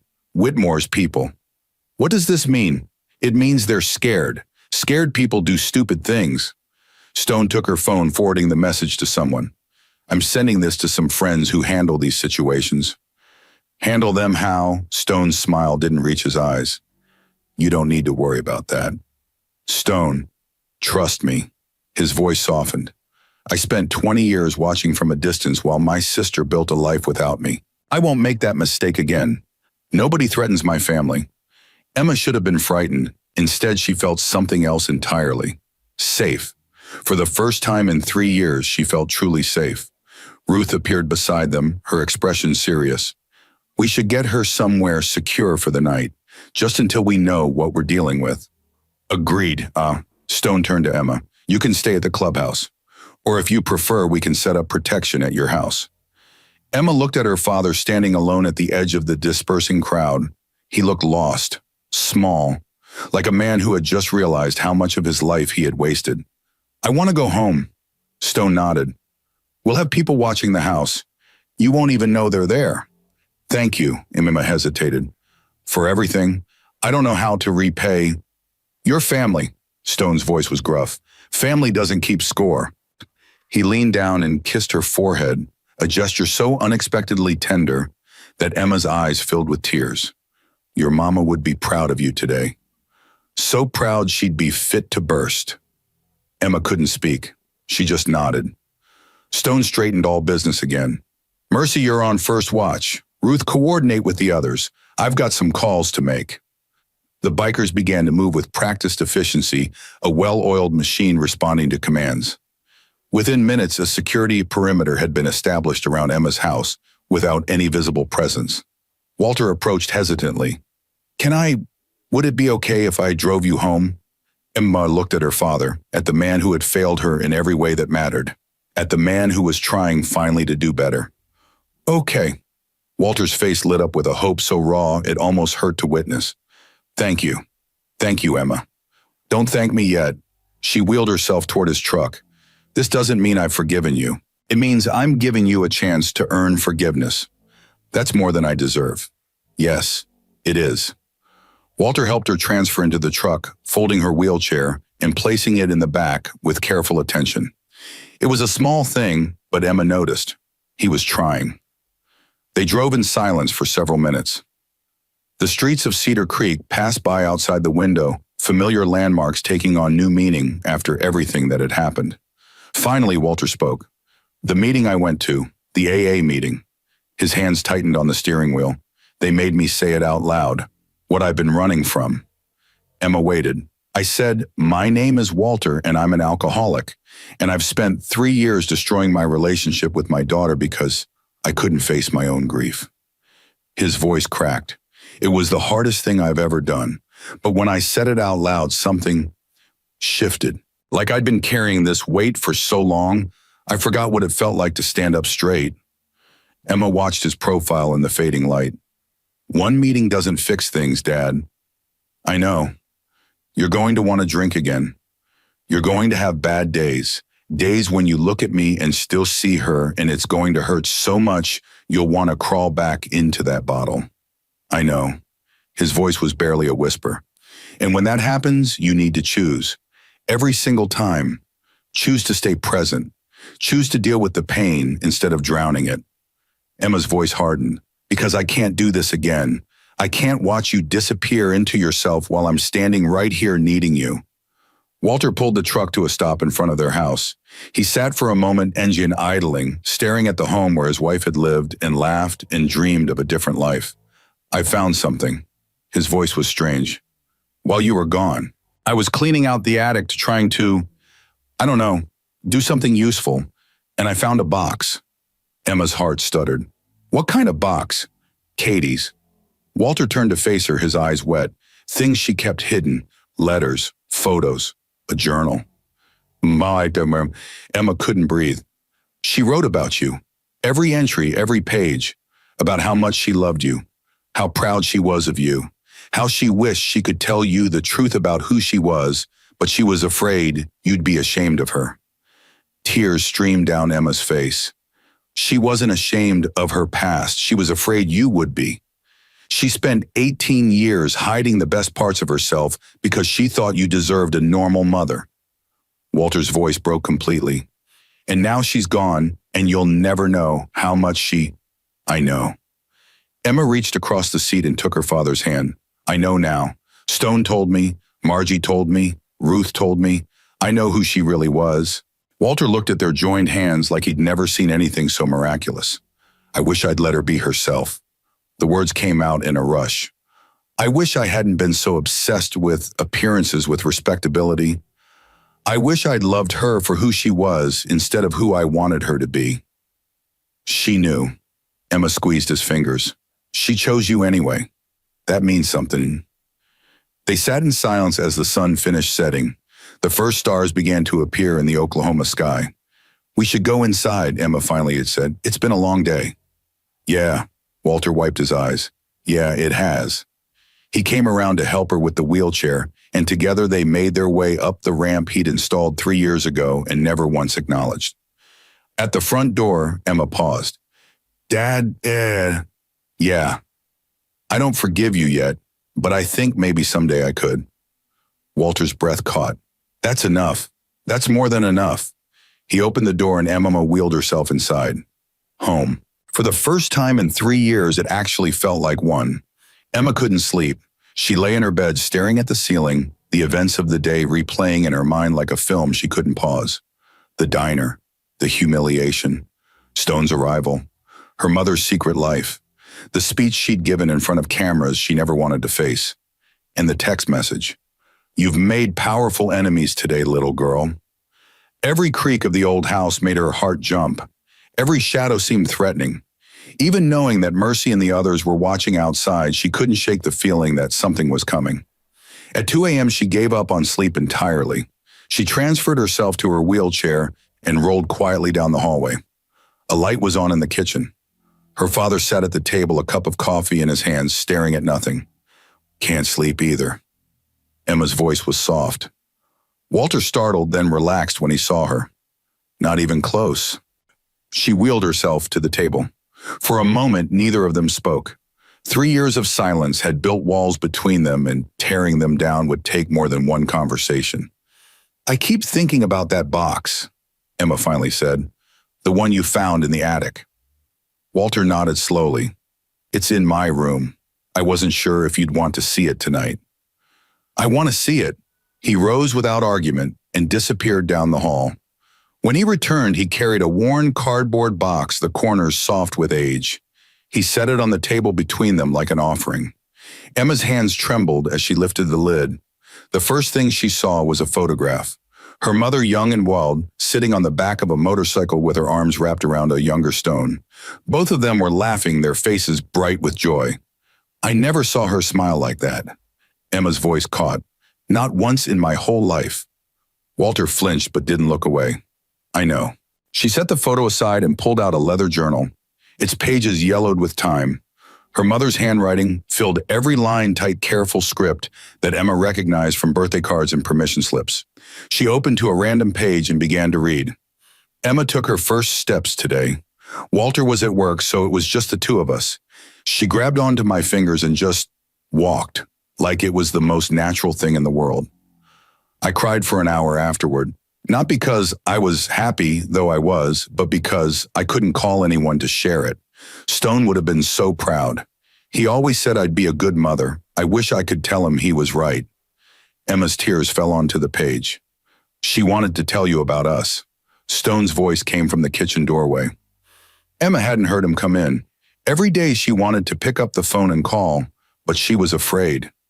Afraid of what? Emma looked up. Afraid I'd love her less. Afraid you'd love her differently. Stone crossed to the table, pulled out a chair. She'd built this whole identity around being the perfect wife, the perfect mother. She thought if you knew about her past, you'd see her as a fraud. That's ridiculous. Is it? Stone's eyes were knowing. You've been hiding parts of yourself for 3 years, pretending to be fine when you weren't, shrinking yourself to make other people comfortable. You learned that from her. The words hit Emma like a physical blow. She looked at the journal in her hands, at the photos scattered across the table, at the life her mother had buried so deep that even her own daughter never knew it existed. She was trying to protect me. She was trying to protect herself. Stone's voice was gentle but honest, from the pain of her own choices, from the question of whether she'd made the right ones. Emma turned another page in the journal. Emma's 15th birthday. I watched her open presents and laugh with her friends, and all I could think about was my 15th birthday. Stone took me to a bar outside Tulsa, totally illegal, but nobody cared back then, and taught me to play pool. I won $20 off a trucker twice my size. It was the happiest night of my life. I want Emma to have happy memories too, but I want them to be different from mine. Safer, more respectable. Is that wrong? Am I erasing myself to give her something better? Emma closed the journal. She wasn't happy. The realization was devastating. All those years, all that effort to be normal, and she wasn't happy. She was happy with you. Walter's voice was raw. You were the one thing she never questioned. The one choice she never regretted. How do you know that? Walter reached into the box and pulled out an envelope. Because she wrote you a letter. I found it this morning. It's dated 2 days before the accident. Emma's heart stopped. She never sent it. I don't know if she was ever going to send it, but Walter's hands shook as he held out the envelope. It's yours. Emma took it like it was made of glass. Her name was written on the front in her mother's careful script. Emma Marie Dawson. The handwriting of a woman who was still alive, who still had tomorrow to look forward to. I can't read this in front of you. Her voice was barely audible. I need to be alone. Both men nodded. Stone rose first, squeezing Emma's shoulder as he passed. Walter lingered for a moment. Whatever's in there, whatever she said, remember that she loved you more than anything in this world. His voice cracked. That's the one thing I know for certain. He left and Emma was alone with her mother's final words. Her hands trembled as she opened the envelope. My darling Emma, I don't know if I'll ever give you this letter. I don't know if I have the courage. But I need to write it because there are things I should have told you years ago, and I'm afraid I'm running out of time. I wasn't always the person you know. Before your father, before you, I was someone else entirely. Someone wild and free and terrified of becoming ordinary. I rode motorcycles with my brother. I sang in bars. I did things I'm not proud of and things I'm very proud of, and most of the time, I couldn't tell the difference. Then I met your father and everything changed. He offered me a different life, a respectable life, a life where nobody would look at me and see my mother's failures, my brother's choices, my own wild heart. I thought that's what I wanted. I thought if I could just be normal enough, good enough, quiet enough, I could outrun everything I came from. I was wrong. You can't outrun yourself, Emma. You can only bury yourself so deep that you forget who you really are. And that's what I did. For 18 years, I buried the best parts of myself because I was afraid they wouldn't fit into the life I'd chosen. But here's what I've learned. The best parts of ourselves are the ones we're most afraid to show. The wild parts, the broken parts, the parts that don't fit into neat little boxes. You have those parts too. I see them in you every day. The way you fight to be independent. The way you refuse to let your wheelchair define you. The way you look at the world like it owes you nothing and you're determined to take what you need anyway. That's not me and you, Emma. That's not your father. That's your grandmother. That's your Uncle Stone. That's generations of people who refuse to be diminished by circumstance. I should have told you about them. I should have let you know where you come from. I should have given you the whole story instead of the sanitized version I thought you needed. I'm sorry. I'm so sorry. If you're reading this, it means I finally found the courage to give it to you. Or maybe something happened and you found it on your own. Either way, I need you to know I have never been prouder of anyone than I am of you. Every day, you show me what real strength looks like. Not the strength to hide who you are, I've mastered that, and it's worthless, but the strength to keep going when the world tells you to give up. You have thunder in your heart, baby girl. Don't ever let anyone convince you to be quiet. I love you to the moon and back around the stars and home again. Mom. Emma read the letter 3 times, then she put her head down on the table and sobbed. She cried for the mother she'd lost, for the woman she'd never really known, for the years of hiding and pretending and trying to be small enough to disappear. She cried until there was nothing left. When she finally lifted her head, the first light of dawn was creeping through the windows. She felt hollow, emptied out. But underneath the grief, something else was emerging. Clarity. Her mother had spent 18 years hiding who she really was.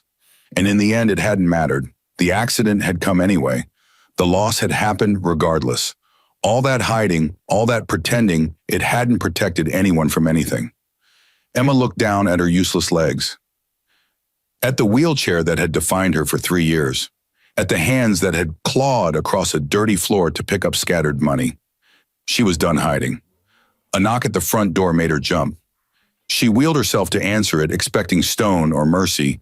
Instead, she found Margie standing on the porch, her eyes red from crying. I couldn't sleep.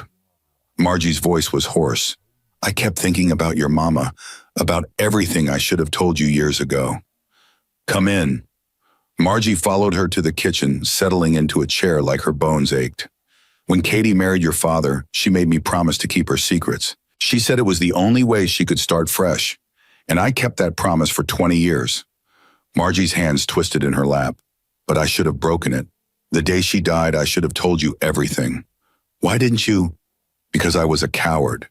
The word came out like a confession, same as everyone in that diner yesterday, same as everyone in this town. We're all so afraid of rocking the boat that we let good people drown right in front of us. Emma thought about her mother's letter, about the years of hiding, about the cost of silence. She forgave you.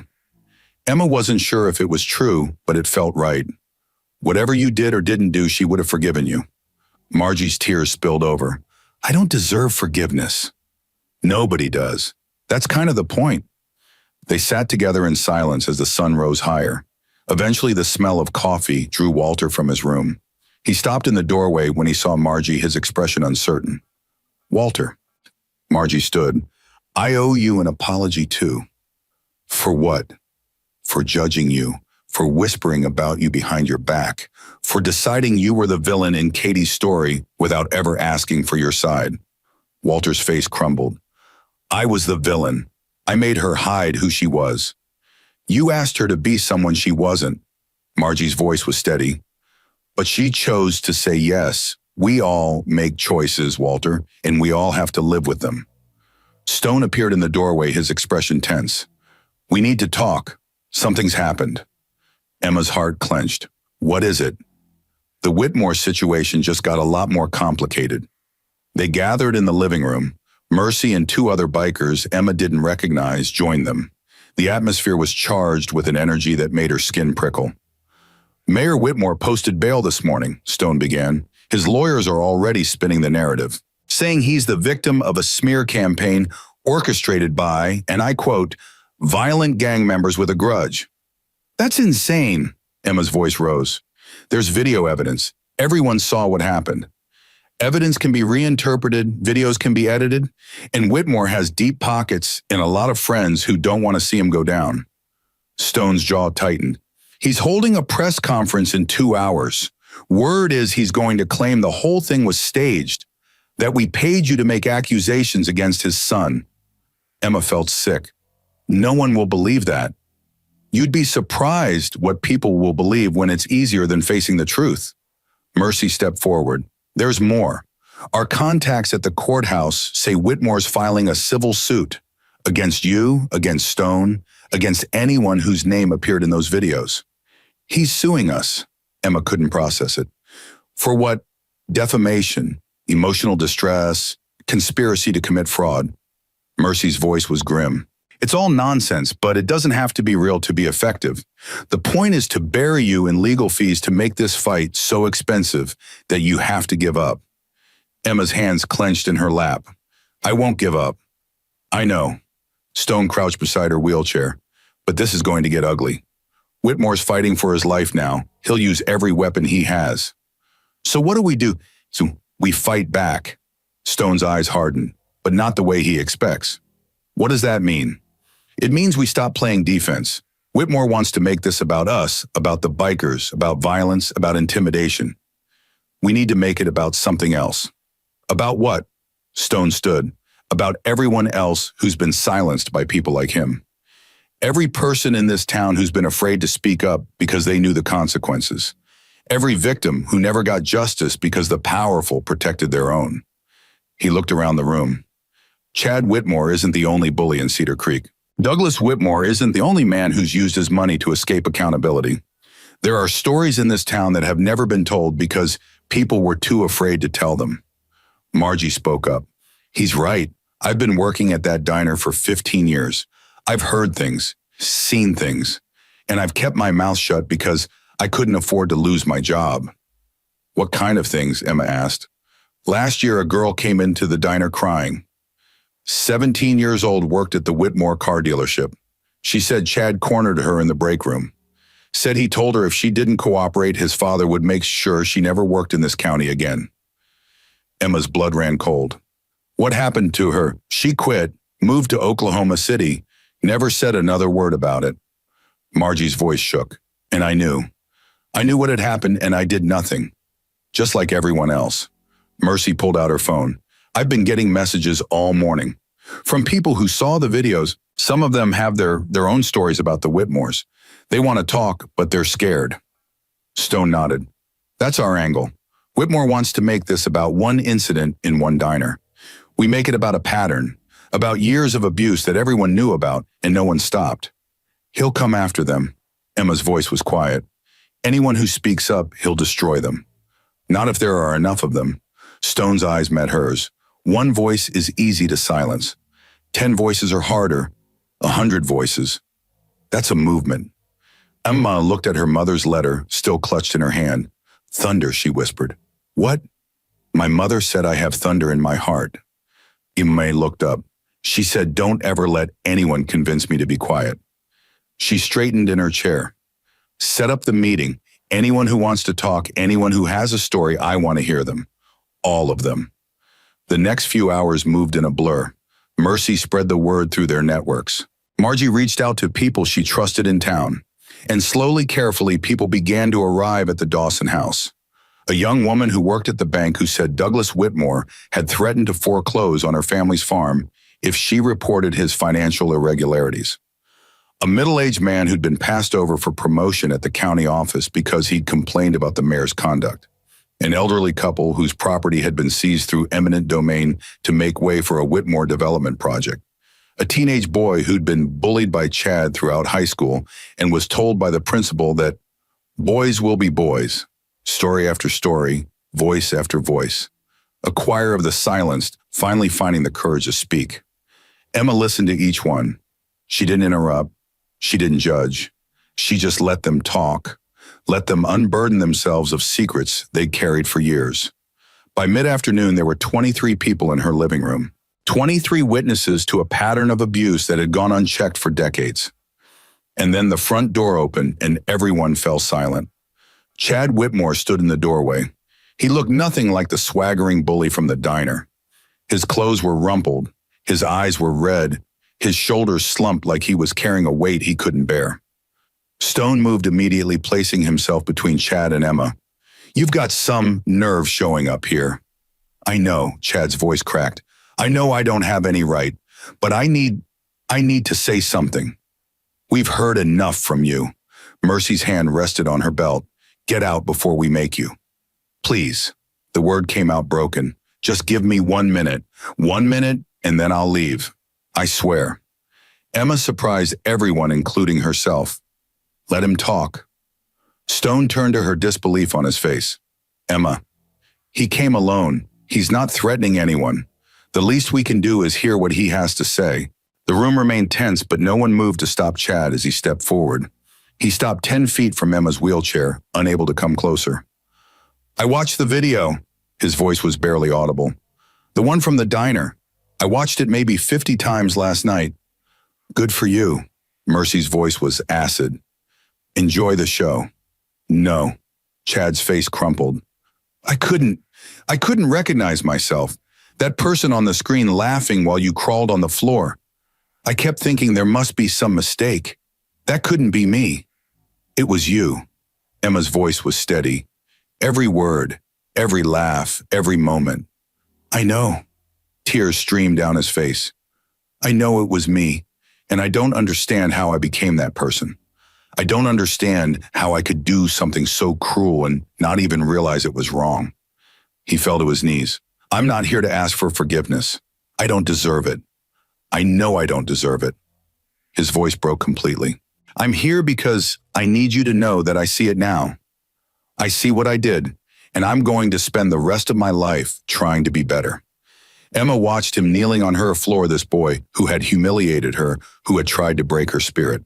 She should have felt triumphant, vindicated. Instead, she felt tired. Get up. Chad looked at her confused. I said get up. You don't get to kneel to me like I'm some kind of saint. I'm not your absolution. He rose shakily to his feet. You want to be better, then be better. Stop talking about it and actually do something. Your father's out there right now trying to destroy everyone who ever spoke against him. He's going to ruin lives, Chad, innocent lives. And you're the only person who can stop him. I can't go against my own father. Then you haven't changed at all. The words hung between them like a challenge. Chad's face twisted with anguish. You don't understand. He's all I have. My mother left when I was 8. He's the only family boss on. Family isn't just blood. Emma gestured at the room full of people. Family is the people who stand by you when it costs them something. Family is choosing to do the right thing even when it's hard. She wheeled herself closer to him. Your father taught you that money and power make you untouchable, that you can treat people however you want because they can't fight back. But he was wrong, Chad. Everyone can fight back. And when enough people do, even the most powerful men fall. Chad's eyes darted around the room, at the faces of people he'd probably never noticed before. The bank teller, the county worker, the elderly couple, the bullied teenager, all of them watching him. What do you want me to do? Tell the truth, Emma's voice hardened, about what you've seen, what you know, what your father has done to maintain his power. He'll destroy me. Maybe, or maybe you'll finally become someone worth being. The room was silent. 23 people held their breath, watching this moment unfold. Chad stood at a crossroads. His whole life had led to this point. Every privilege, every cruelty, every choice that had been made for him, and every choice he'd made himself. He could walk out that door and back to his father's protection, or he could step into the unknown. There's a safe. His voice was barely a whisper. In my father's study. He thinks I don't know the combination, but I watched him open it once. Mercy stepped forward. What's in it?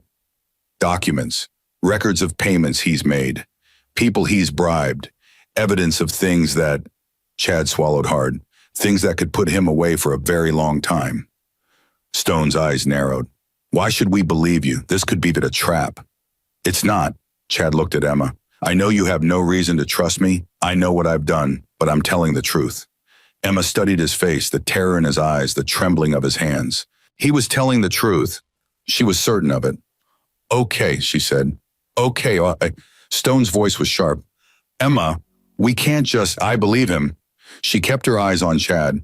And I think he needs to do this, not for us, for himself. Chad's breath caught. Thank you. Don't thank me yet. If you're lying, if this is some kind of setup, it's not. I swear on my mother's life, it's not. Emma nodded slowly. Then let's finish this. The plan came together quickly. Chad would return home like nothing had happened. He would access the safe while his father was occupied with legal preparations. Stone would have people waiting nearby to receive whatever documents Chad could retrieve. It was risky. If Whitmore discovered what his son was doing, there was no telling how he'd react. But it was also their best chance. As Chad prepared to leave, Emma called him back. One more thing. He turned, fear flickering across his face. That girl, the one who worked at your father's dealership, the one you cornered in the break room. Chad's face went pale. Find her. Apologize. Really apologize, not the kind you gave me in the diner. And then ask her what you can do to make it right. I don't know if she'll. It doesn't matter if she accepts. It matters that you try. Emma's voice softened slightly. You can't undo what you've done, but you can decide who you're going to be from this moment forward. Chad nodded once, then walked out the door. The room remained silent for a long moment after he left. You really think he'll come through? Mercy asked. Emma looked at her mother's letter, still clutched in her hand. I think people can change. I think they can surprise you. She met Mercy's eyes. My mother spent 18 years hiding who she really was. But in the end, when it mattered most, she was exactly who she always was inside. She tucked the letter into her pocket. Maybe Chad has someone like that buried under all that privilege and cruelty. Maybe that's who he's becoming. The waiting was the hardest part. Emma sat in her living room, surrounded by people who had trusted her enough to share their stories. Stone paced by the window. Mercy monitored her phone for updates. Walter hovered nearby, looking like he wanted to help, but didn't know how. 1 hour passed, then 2. The sun was setting when Stone's phone finally buzzed. He answered, listened, then hung up without a word. Well, Emma couldn't take the suspense. Stone turned to face the room. His expression was unreadable. Chad came through. He got everything. Documents, records, recordings his father didn't even know existed. A murmur ran through the assembled group. There's enough evidence to bring down half the county government. Bribery, fraud, witness tampering, even a connection to the drunk driver who killed your mother. Emma's heart stopped. What? Carl Hendricks. The man who crossed the center line. His prior DUIs were dismissed because Douglas Whitmore made some phone calls. Stone's voice was heavy. If Hendricks had been in jail where he belonged, your mother would still be alive. The room spun. Emma had always known the accident was caused by a drunk driver, but she'd never known there was someone responsible for putting that driver back on the road. Someone who could have prevented it. Whitmore. The name came out like poison. Douglas Whitmore killed my mother. Not directly, but yes. Stone crouched beside her wheelchair. I'm sorry, I know this doesn't make anything easier. No. Emma's voice hardened. It doesn't make it easier. It makes it clearer. She looked around the room at all these people who had suffered under Whitmore's power. We're not just fighting for justice anymore. We're fighting for everyone he's ever hurt. Everyone he's ever silenced. Everyone who's lost someone because he decided the rules didn't apply to him. She turned to Stone. What do we do now? Now we go public, all of it. The documents, the testimonies, everything. Stone's eyes gleamed. Whitmore wanted a press conference. We'll give him one he'll never forget. Emma nodded. Then let's finish this. The morning of the press conference arrived with a sky the color of bruised steel. Emma hadn't slept. None of them had. The night had been consumed with preparation, organizing documents, coordinating testimonies, making sure every piece of evidence was in order. Now, as she sat in her wheelchair outside the Cedar Creek courthouse, she felt the weight of everything that had led to this moment. Stone appeared beside her. You ready, Uzi? No, Emma's voice was honest, but I don't think I'll ever be ready, so we might as well do it anyway. He smiled, a rare expression on his weathered face. That's exactly what Katie would have said. The crowd gathering around the courthouse was larger than Emma had expected. News vans from Oklahoma City, Tulsa, even Dallas. Reporters jockeyed for position. Camera crews set up their equipment. And mixed among the media, the people of Cedar Creek, watching, waiting, uncertain whose side they would choose. Douglas Whitmore had scheduled his press conference for 10 o'clock. He would stand on those courthouse steps and tell the world that he was the victim. That Emma and the Hells Angels had conspired against him. That everything they'd said was lies. But Emma would speak first. At 9:45, she wheeled herself to the front of the crowd. The microphone swung toward her like flowers following the sun. My name is Emma Dawson. Her voice carried across the square, amplified by the sudden silence. 3 days ago, I went to a diner for breakfast. I wanted pancakes, the kind my mother used to order before she was killed by a drunk driver 3 years ago. She paused, letting the words settle. Instead of pancakes, I got humiliated. A young man named Chad Whitmore dumped my purse on the floor, stepped on my money and laughed while I crawled to pick it up. He called me a cripple. He told me I shouldn't bother leaving my house, and not a single person in that diner stood up to help me. The crowd stirred. Some faces showed recognition, they had seen the videos. Others looked uncomfortable, perhaps recognizing themselves in the bystanders who had done nothing. I'm not here to talk about what happened to me. I'm here because I'm not alone. Emma gestured, and behind her, 23 people stepped forward. The bank teller, the county worker, the elderly couple, the bullied teenager, all of them carrying their own stories, their own evidence, their own courage. These are the people Douglas Whitmore has silenced. These are the victims of a man who believed his money and power made him untouchable. They've been afraid to speak for years, afraid of losing their jobs, their homes, their families. Her voice hardened, but they're not afraid anymore. One by one, they told their stories. The young woman from the bank described how Whitmore had threatened to destroy her family when she noticed irregularities in his accounts. The county worker explained how he'd been passed over for promotions for a decade because he'd questioned the mayor's conduct. The elderly couple detailed how their property had been seized through manipulated legal proceedings. And then the bullied teenager stepped forward.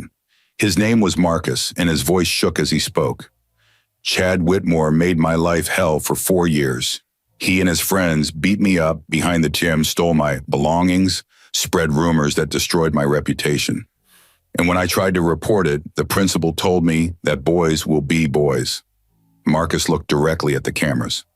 I tried to kill myself last year. Swallowed a bottle of pills and hoped I wouldn't wake up. His voice cracked. I survived, obviously, but I've never told anyone why I did it. Because I was ashamed. because I thought it was my fault for not being strong enough to handle it. He turned to Emma. When I saw you on that video, when I saw you stand up and tell Chad he didn't have the right, something inside me changed. I realized I'd been blaming myself for things that were never my fault. Tears streamed down his face. So thank you. Thank you for giving me permission to tell my story. The crowd was utterly silent. Emma felt her own tears threatening to fall, but she held them back. There would be time for tears later. Right now, she had a job to finish. Douglas Whitmore believes he can spin his way out of this. He believes that if he stands up there and lies confidently enough, people will believe him over us. She pulled out a folder, the documents Chad had retrieved from his father's safe. He's wrong. She held up the first document.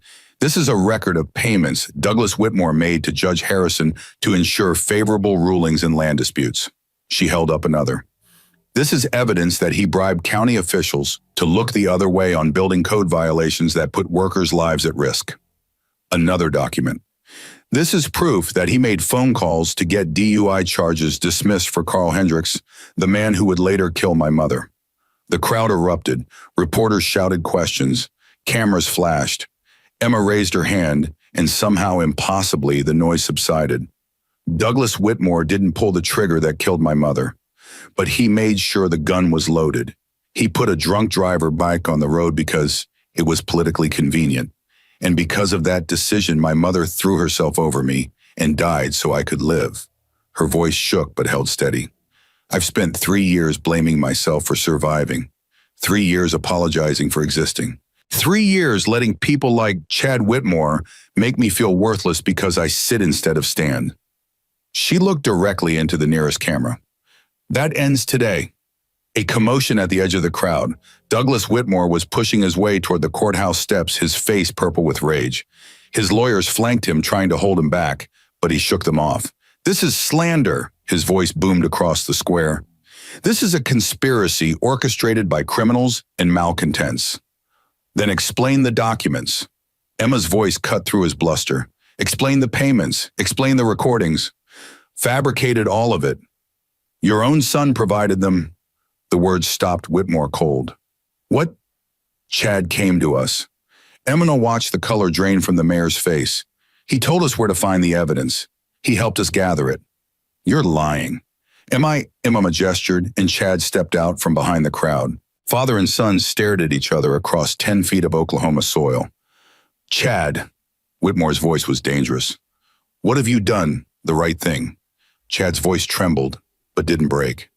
For the first time in my life, I did the right thing. You ungrateful little. You taught me that money makes you untouchable. That power means you can do whatever you want to whoever you want. Chad's tears fell freely now. But you were wrong. You can't escape consequences forever, and I won't help you try anymore.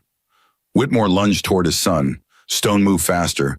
He stepped between them, his massive frame blocking the mayor's path. Don't. The single word carried more threat than any shouted curse. Whitmore stopped chest heaving, fists clenched. For a moment, Emma thought he might try to fight his way through. Instead, something in him seemed to collapse. You've destroyed everything. His voice was hoarse. Everything I built, everything I worked for. No. Emma wheeled herself forward. You destroyed it yourself. Every bribe, every threat, every person you crushed to get what you wanted, those were your choices. We're just making sure you finally face them. Sheriff Rawlings appeared at the edge of the crowd, accompanied by 2 FBI agents. Their expressions were grim. Douglas Whitmore. The sheriff's voice carried across the square. You're under arrest. Whitmore's lawyers surged forward, protests and objections tumbling over each other. But the FBI agents moved through them like water through a sieve. You have the right to remain silent. Anything you say can and will be used against you in a court of law.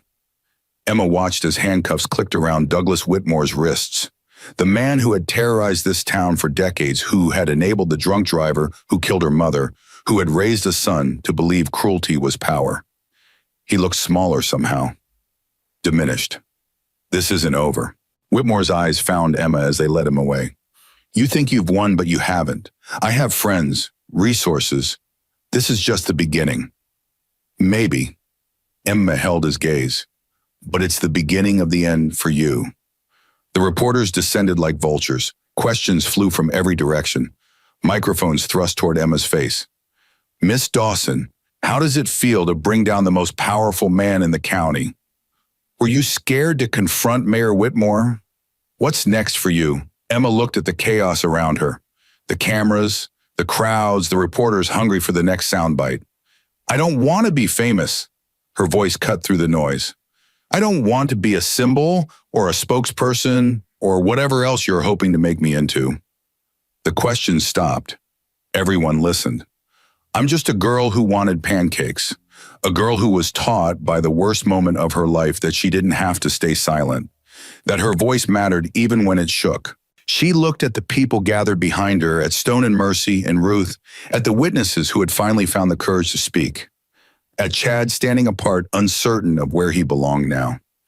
If there's anything I want people to take from this, it's this. You don't have to be brave to stand up.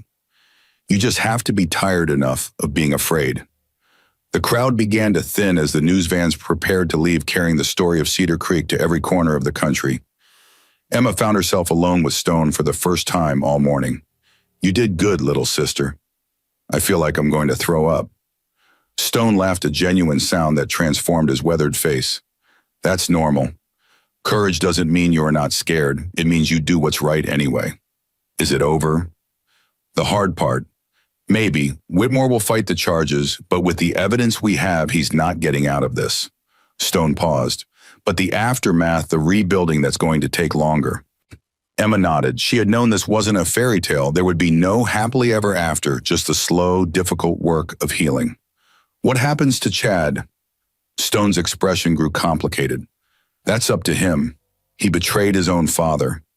Some people will call him a hero. Others will call him a traitor. He'll have to figure out who he wants to be. Emma looked across the square to where Chad sat alone on a bench, his head in his hands. I'm going to talk to him.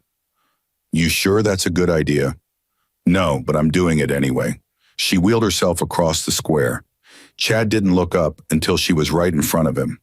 Your father's going to prison. I know. His voice was hollow. How do you feel? Chad was silent for a long moment. When he finally spoke, his voice was raw. My whole life I thought he was invincible. This titan who could do anything, fix anything, destroy anyone who got in his way. And I wanted to be just like him. He looked up, his eyes red and swollen. But he wasn't invincible. He was just a bully with money. And I was his son, his loyal little soldier, doing exactly what he taught me to do. You can be different. Can I? Chad's laugh was bitter. I spent 22 years learning how to be him. I don't know how to be anyone else. Emma thought about her mother, about the years Catherine had spent hiding who she really was, trying to become someone different. It took my mother 18 years to realize she couldn't outrun herself. But in the end, when it mattered, she was exactly who she always was, brave and wild and willing to sacrifice everything for someone she loved. She met Chad's eyes. Maybe you can't change who you've been, but you can choose who you're becoming. Every day, every decision, you get to choose. Chad stared at her like she was speaking a foreign language. Why are you being kind to me after everything I did? Because someone was kind to me when I didn't deserve it. Emma thought of Stone kneeling beside her in that diner, of Margie calling for help when no one else would, of her mother throwing herself across her daughter in the final moment of her life. And because holding on to anger is exhausting, I've got better things to do with my energy. She turned her wheelchair to leave, then paused. There's a girl in Oklahoma City, the one from your father's dealership. Her name is Sarah. She's scared and hurt, and she spent the last year believing she was powerless. Chad flinched. Find her. Make it right. Not because you want forgiveness, but because it's the right thing to do. She wheeled away before he could respond. The Dusty Trails diner was quieter than Emma remembered. She sat in her mother's booth, a plate of pancakes in front of her, finally getting the breakfast she'd been denied 3 days ago. Margie had made them herself, following Catherine's recipe exactly. They tasted like memory. Walter sat across from her, his hands wrapped around a cup of coffee. He hadn't touched it. He was too busy watching his daughter eat, as though the simple act of watching her was a privilege he'd forgotten he had.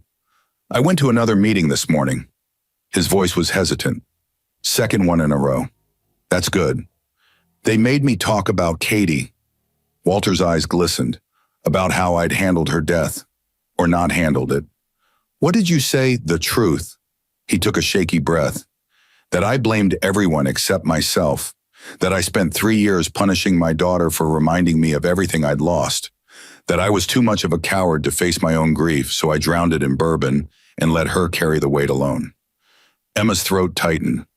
The man leading the meeting, guy named Frank, been sober for 30 years. He told me something I can't stop thinking about. Walter met her eyes. He said grief isn't something you get over. It's something you learn to carry. And the people who try to put it down, to pretend it doesn't exist, they're the ones it eventually crushes. Is that what happened to you? Yeah. The word came out cracked. That's exactly what happened to me. They sat in silence for a moment. Emma finished her pancakes. Margie came by to refill Walter's coffee, squeezing his shoulder gently as she passed. I want to show you something. Walter reached into his jacket and pulled out a small leather box. I found it in Katie's things. I think she was keeping it for you. Emma took the box with trembling hands. Inside, nestled in faded velvet, was a ring. Silver band, small turquoise stone. Nothing expensive, but beautiful in its simplicity. It was our grandmother's. Walter's voice was soft. Katie's and Stone's. Their mother wore it until the day she died. Katie took it when she left, the one thing she kept from her old life. Emma slipped the ring onto her finger. It fit perfectly. She wanted you to have it. Walter's eyes were wet. She wanted you to know where you came from. She just never found the courage to tell you while she was alive. Emma stared at the ring, her grandmother's ring. Evidence of a lineage she'd never known existed, wild women and broken hearts and survivors who refused to stay silent. Thank you. The words were inadequate, but they were all she had. Walter reached across the table and covered her hand with his. I know I can't make up for the last 3 years. I know saying sorry doesn't undo the damage. His grip tightened. But I want you to know I see you, really see you, and I'm so proud of the woman you're becoming.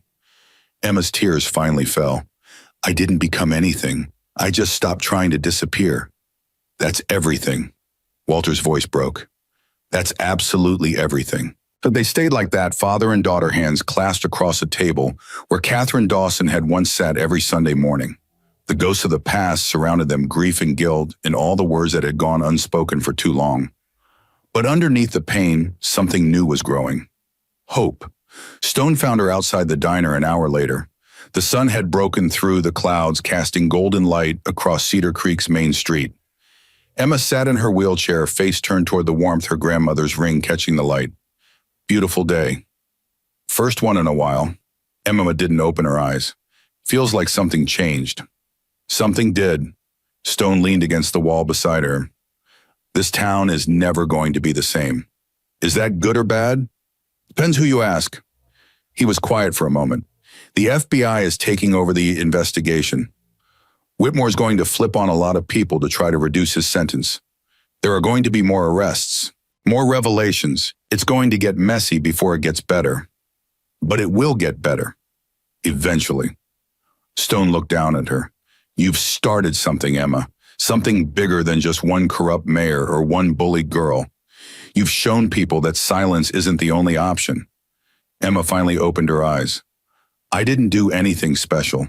I just said what I was feeling. That's the most special thing there is. Stone crouched beside her wheelchair, bringing himself to her level. Most people spend their whole lives swallowing their truth, afraid it'll make them too vulnerable, too visible, too easy to hurt. He touched her cheek gently. Katie did that, hid herself away until there was nothing left of the wild girl I grew up with. She thought it was the only way to protect you. But it didn't work. No, it never does.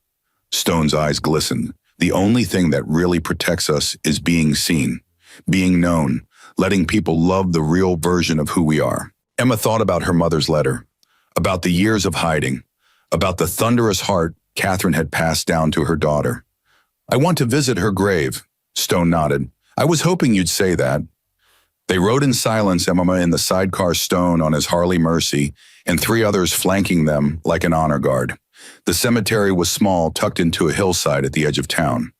Catherine's grave was in the back corner, shaded by an old oak tree. Stone helped Emma transfer to a portable wheelchair they'd brought for rough terrain. Together, they made their way between headstones until they stood before a simple marble marker. Catherine Marie Dawson, beloved wife and mother, 1974 to 2022. Emma stared at the dates. 48 years. Her mother had only lived 48 years. I used to come here every week. Emma's voice was barely audible. After the accident, I'd sit here for hours talking to her, telling her about my day. When did you stop? About a year ago. Emma's hands tightened on her wheelchair. Dad said something one night when he was drunk, about how I was probably happy she was dead, because now I could pretend I was normal. After that, I couldn't face her. Stone was silent. But I think I understand now. He wasn't really talking about me. He was talking about himself. Emma looked at the grave. He was the one who wanted her to be normal. And when she died being exactly who she really was, he couldn't handle it. Grief makes people cruel. So does fear. Emma reached out and touched the marble headstone. It was warm from the sun. Hi, Mom. It's been a while. Stone stepped back, giving her privacy. But Emma found she didn't want privacy. She wanted witnesses. I met Uncle Stone. He told me about who you really were, about the motorcycles and the bar singing and the grandmother I never knew existed. Her voice cracked. I wish you'd told me yourself. I wish you'd trusted me with the truth. She paused, collecting herself. But I understand why you didn't. You were trying to protect me from the parts of yourself you were ashamed of. The wild parts, the parts that didn't fit into the life you'd chosen. Emma looked at the ring on her finger. Here's the thing, Mom. Those are the parts I love most, the parts that made you throw yourself over me when the headlights came, the parts that made you willing to douse so I could live. Tears streamed down her face, but her voice grew stronger. I'm not going to hide anymore. I'm not going to apologize for surviving. I'm going to be loud and visible and inconvenient and everything you were afraid to be. She straightened in her chair. Because you were right about me. I do have thunder in my heart, and I'm done letting anyone convince me to be quiet.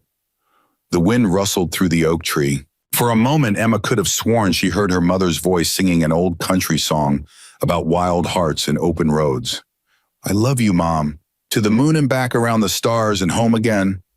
She sat with the silence for a long moment. Then Stone appeared beside her, his hand on her shoulder, ready. Emma took one last look at her mother's grave, at the name carved in marble, at the dates that seemed far too close together. Yeah, I'm ready. They made their way back to the motorcycles.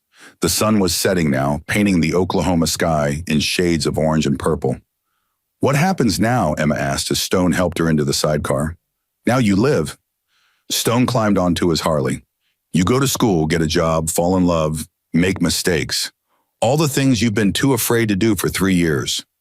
Will I see you again? Stone smiled. Little sister, you're stuck with me now. Family doesn't disappear. The engines roared to life. 23 motorcycles fell into formation around Emma's sidecar. They rode through Cedar Creek as the streetlights flickered on. People stopped on sidewalks to watch them pass. Some waved. Others just stared. Emma realized they weren't looking at the bikers anymore. They were looking at her, the girl in the wheelchair, the girl who had stood up to power, the girl who had found her voice and used it to change everything. She sat up straighter in the sidecar. For so long, she had wanted to be invisible, to disappear into the background where no one could see her, judge her, hurt her. But invisibility was just another word for hiding, and she was done hiding. They pulled up outside her house. Walter stood on the porch watching. His eyes were clear, his posture straight. He looked like a man trying very hard to be better. Stone cut his engine and turned to Emma. One more thing. He reached into his vest and pulled out a leather jacket. Black, supple, perfectly sized. This was your mother's. She wore it the day she decided to leave our life behind. I kept it all these years, hoping I'd get to give it back to her someday. Emma took the jacket with trembling hands. It's yours now, not because you have earned it or proved anything, just because you're family, and family doesn't keep score. Emma ran her fingers over the worn leather, her mother's jacket. Evidence of a life lived boldly even when that boldness had to be hidden away. Thank you. The words felt inadequate for everything he'd given her. For all of it. Don't thank me. Stone's eyes glistened. Just live. Really live. That's all Katie would have wanted. He pulled her into a fierce hug. I'll be back next week. We're going to teach you to work on engines. Emma laughed through her tears. I can't exactly ride a motorcycle. Not yet, Stone grinned, but we're working on that too. He climbed back on his Harley. The other bikers revved their engines in farewell. Remember what I told you. You're not alone anymore. You've got family, and family fights for each other. The motorcycles roared away, disappearing into the gathering dusk. Emma sat in her wheelchair, her mother's jacket across her lap, watching until the last taillight vanished. Then she turned toward the house. Walter stood on the porch waiting. You okay? Yeah. Emma wheeled herself up the tram. I think I actually am. They went inside together. Walter made dinner, something he hadn't done in 3 years. Emma set the table. They moved around each other awkwardly, two people relearning how to share space. As they sat down to eat, Emma noticed something on the kitchen wall she'd never seen before. A photograph. Her mother, young and wild, sitting on the back of a motorcycle with her arms raised toward the sky. I found it in the box. Walter's voice was quiet. I thought it was time to stop pretending she was someone else. Emma stared at the photograph, at the joy on her mother's face, at the freedom in her pose. She looks happy. She was happy, Walter's voice cracked, and I spent 18 years trying to make her into someone who would be happier differently. I was wrong. He reached across the table and took Emma's hand. I'm not going to make that mistake with you. Whoever you want to be, wherever you want to go, whatever thunder you need to make, I'm going to support you, even if it scares me, even if I don't understand it. Emma squeezed his fingers. That's all I ever wanted. They ate in comfortable silence. When they finished, Emma wheeled herself to the window. Outside, the stars were coming out, the same stars her mother had watched from the back of a motorcycle decades ago, the same stars Emma would watch for decades to come. She pulled her mother's jacket around her shoulders. It smelled like leather and old memories and the ghost of a woman who had loved too hard and hidden too much and died exactly the way she'd lived, protecting the people she loved. You okay, Ram? Walter appeared beside her. I'm thinking about what Stone said, about living. What about it? I spent 3 years surviving. Emma turned to face her father, getting through each day, waiting for the pain to stop. But surviving isn't living. It's just existing. She looked back at the stars. I want to live now, really live. Go to school, make friends, fall in love, make mistakes. All the things Mom wanted for me. All the things she gave up so you could have. Yeah, Emma's voice steadied, and I'm not going to waste it, not anymore. Walter put his hand on her shoulder. I'd like to help, if you'll let me. Emma reached up and covered his hand with hers. I'd like that too. They stood together at the window, father and daughter, watching the stars emerge one by one. Somewhere out there, Stone was riding through the night with his brothers and sisters. Somewhere, Chad was trying to figure out who he wanted to become. Somewhere, the people of Cedar Creek were talking about what had happened and wondering if things could really change. And here, in this small house on this quiet street, Emma Dawson was finally ready to begin. Not the life her mother had chosen for her. Not the life her father had expected of her. Her own life, wild and visible and unapologetically loud. She was done being the girl nobody wanted to see. She was done apologizing for surviving. She was done letting fear decide who she got to be. She was Emma Dawson. She had thunder in her heart, and the whole world was about to hear it. Because in the end, that's what her mother had given her, not just survival, but the courage to live. And living meant being seen, being heard, being exactly who you are, even when it's terrifying. Emma touched the ring on her finger. Her grandmother's ring, her mother's jacket, her uncle's promise. She was not alone, she was never alone, and she was just getting started. If this story touched your heart, leave a comment below. Tell us, what would you have done in that diner? Have you ever found the courage to speak when everyone else stayed silent? Don't forget to subscribe for more stories that remind us why we should never give up on each other.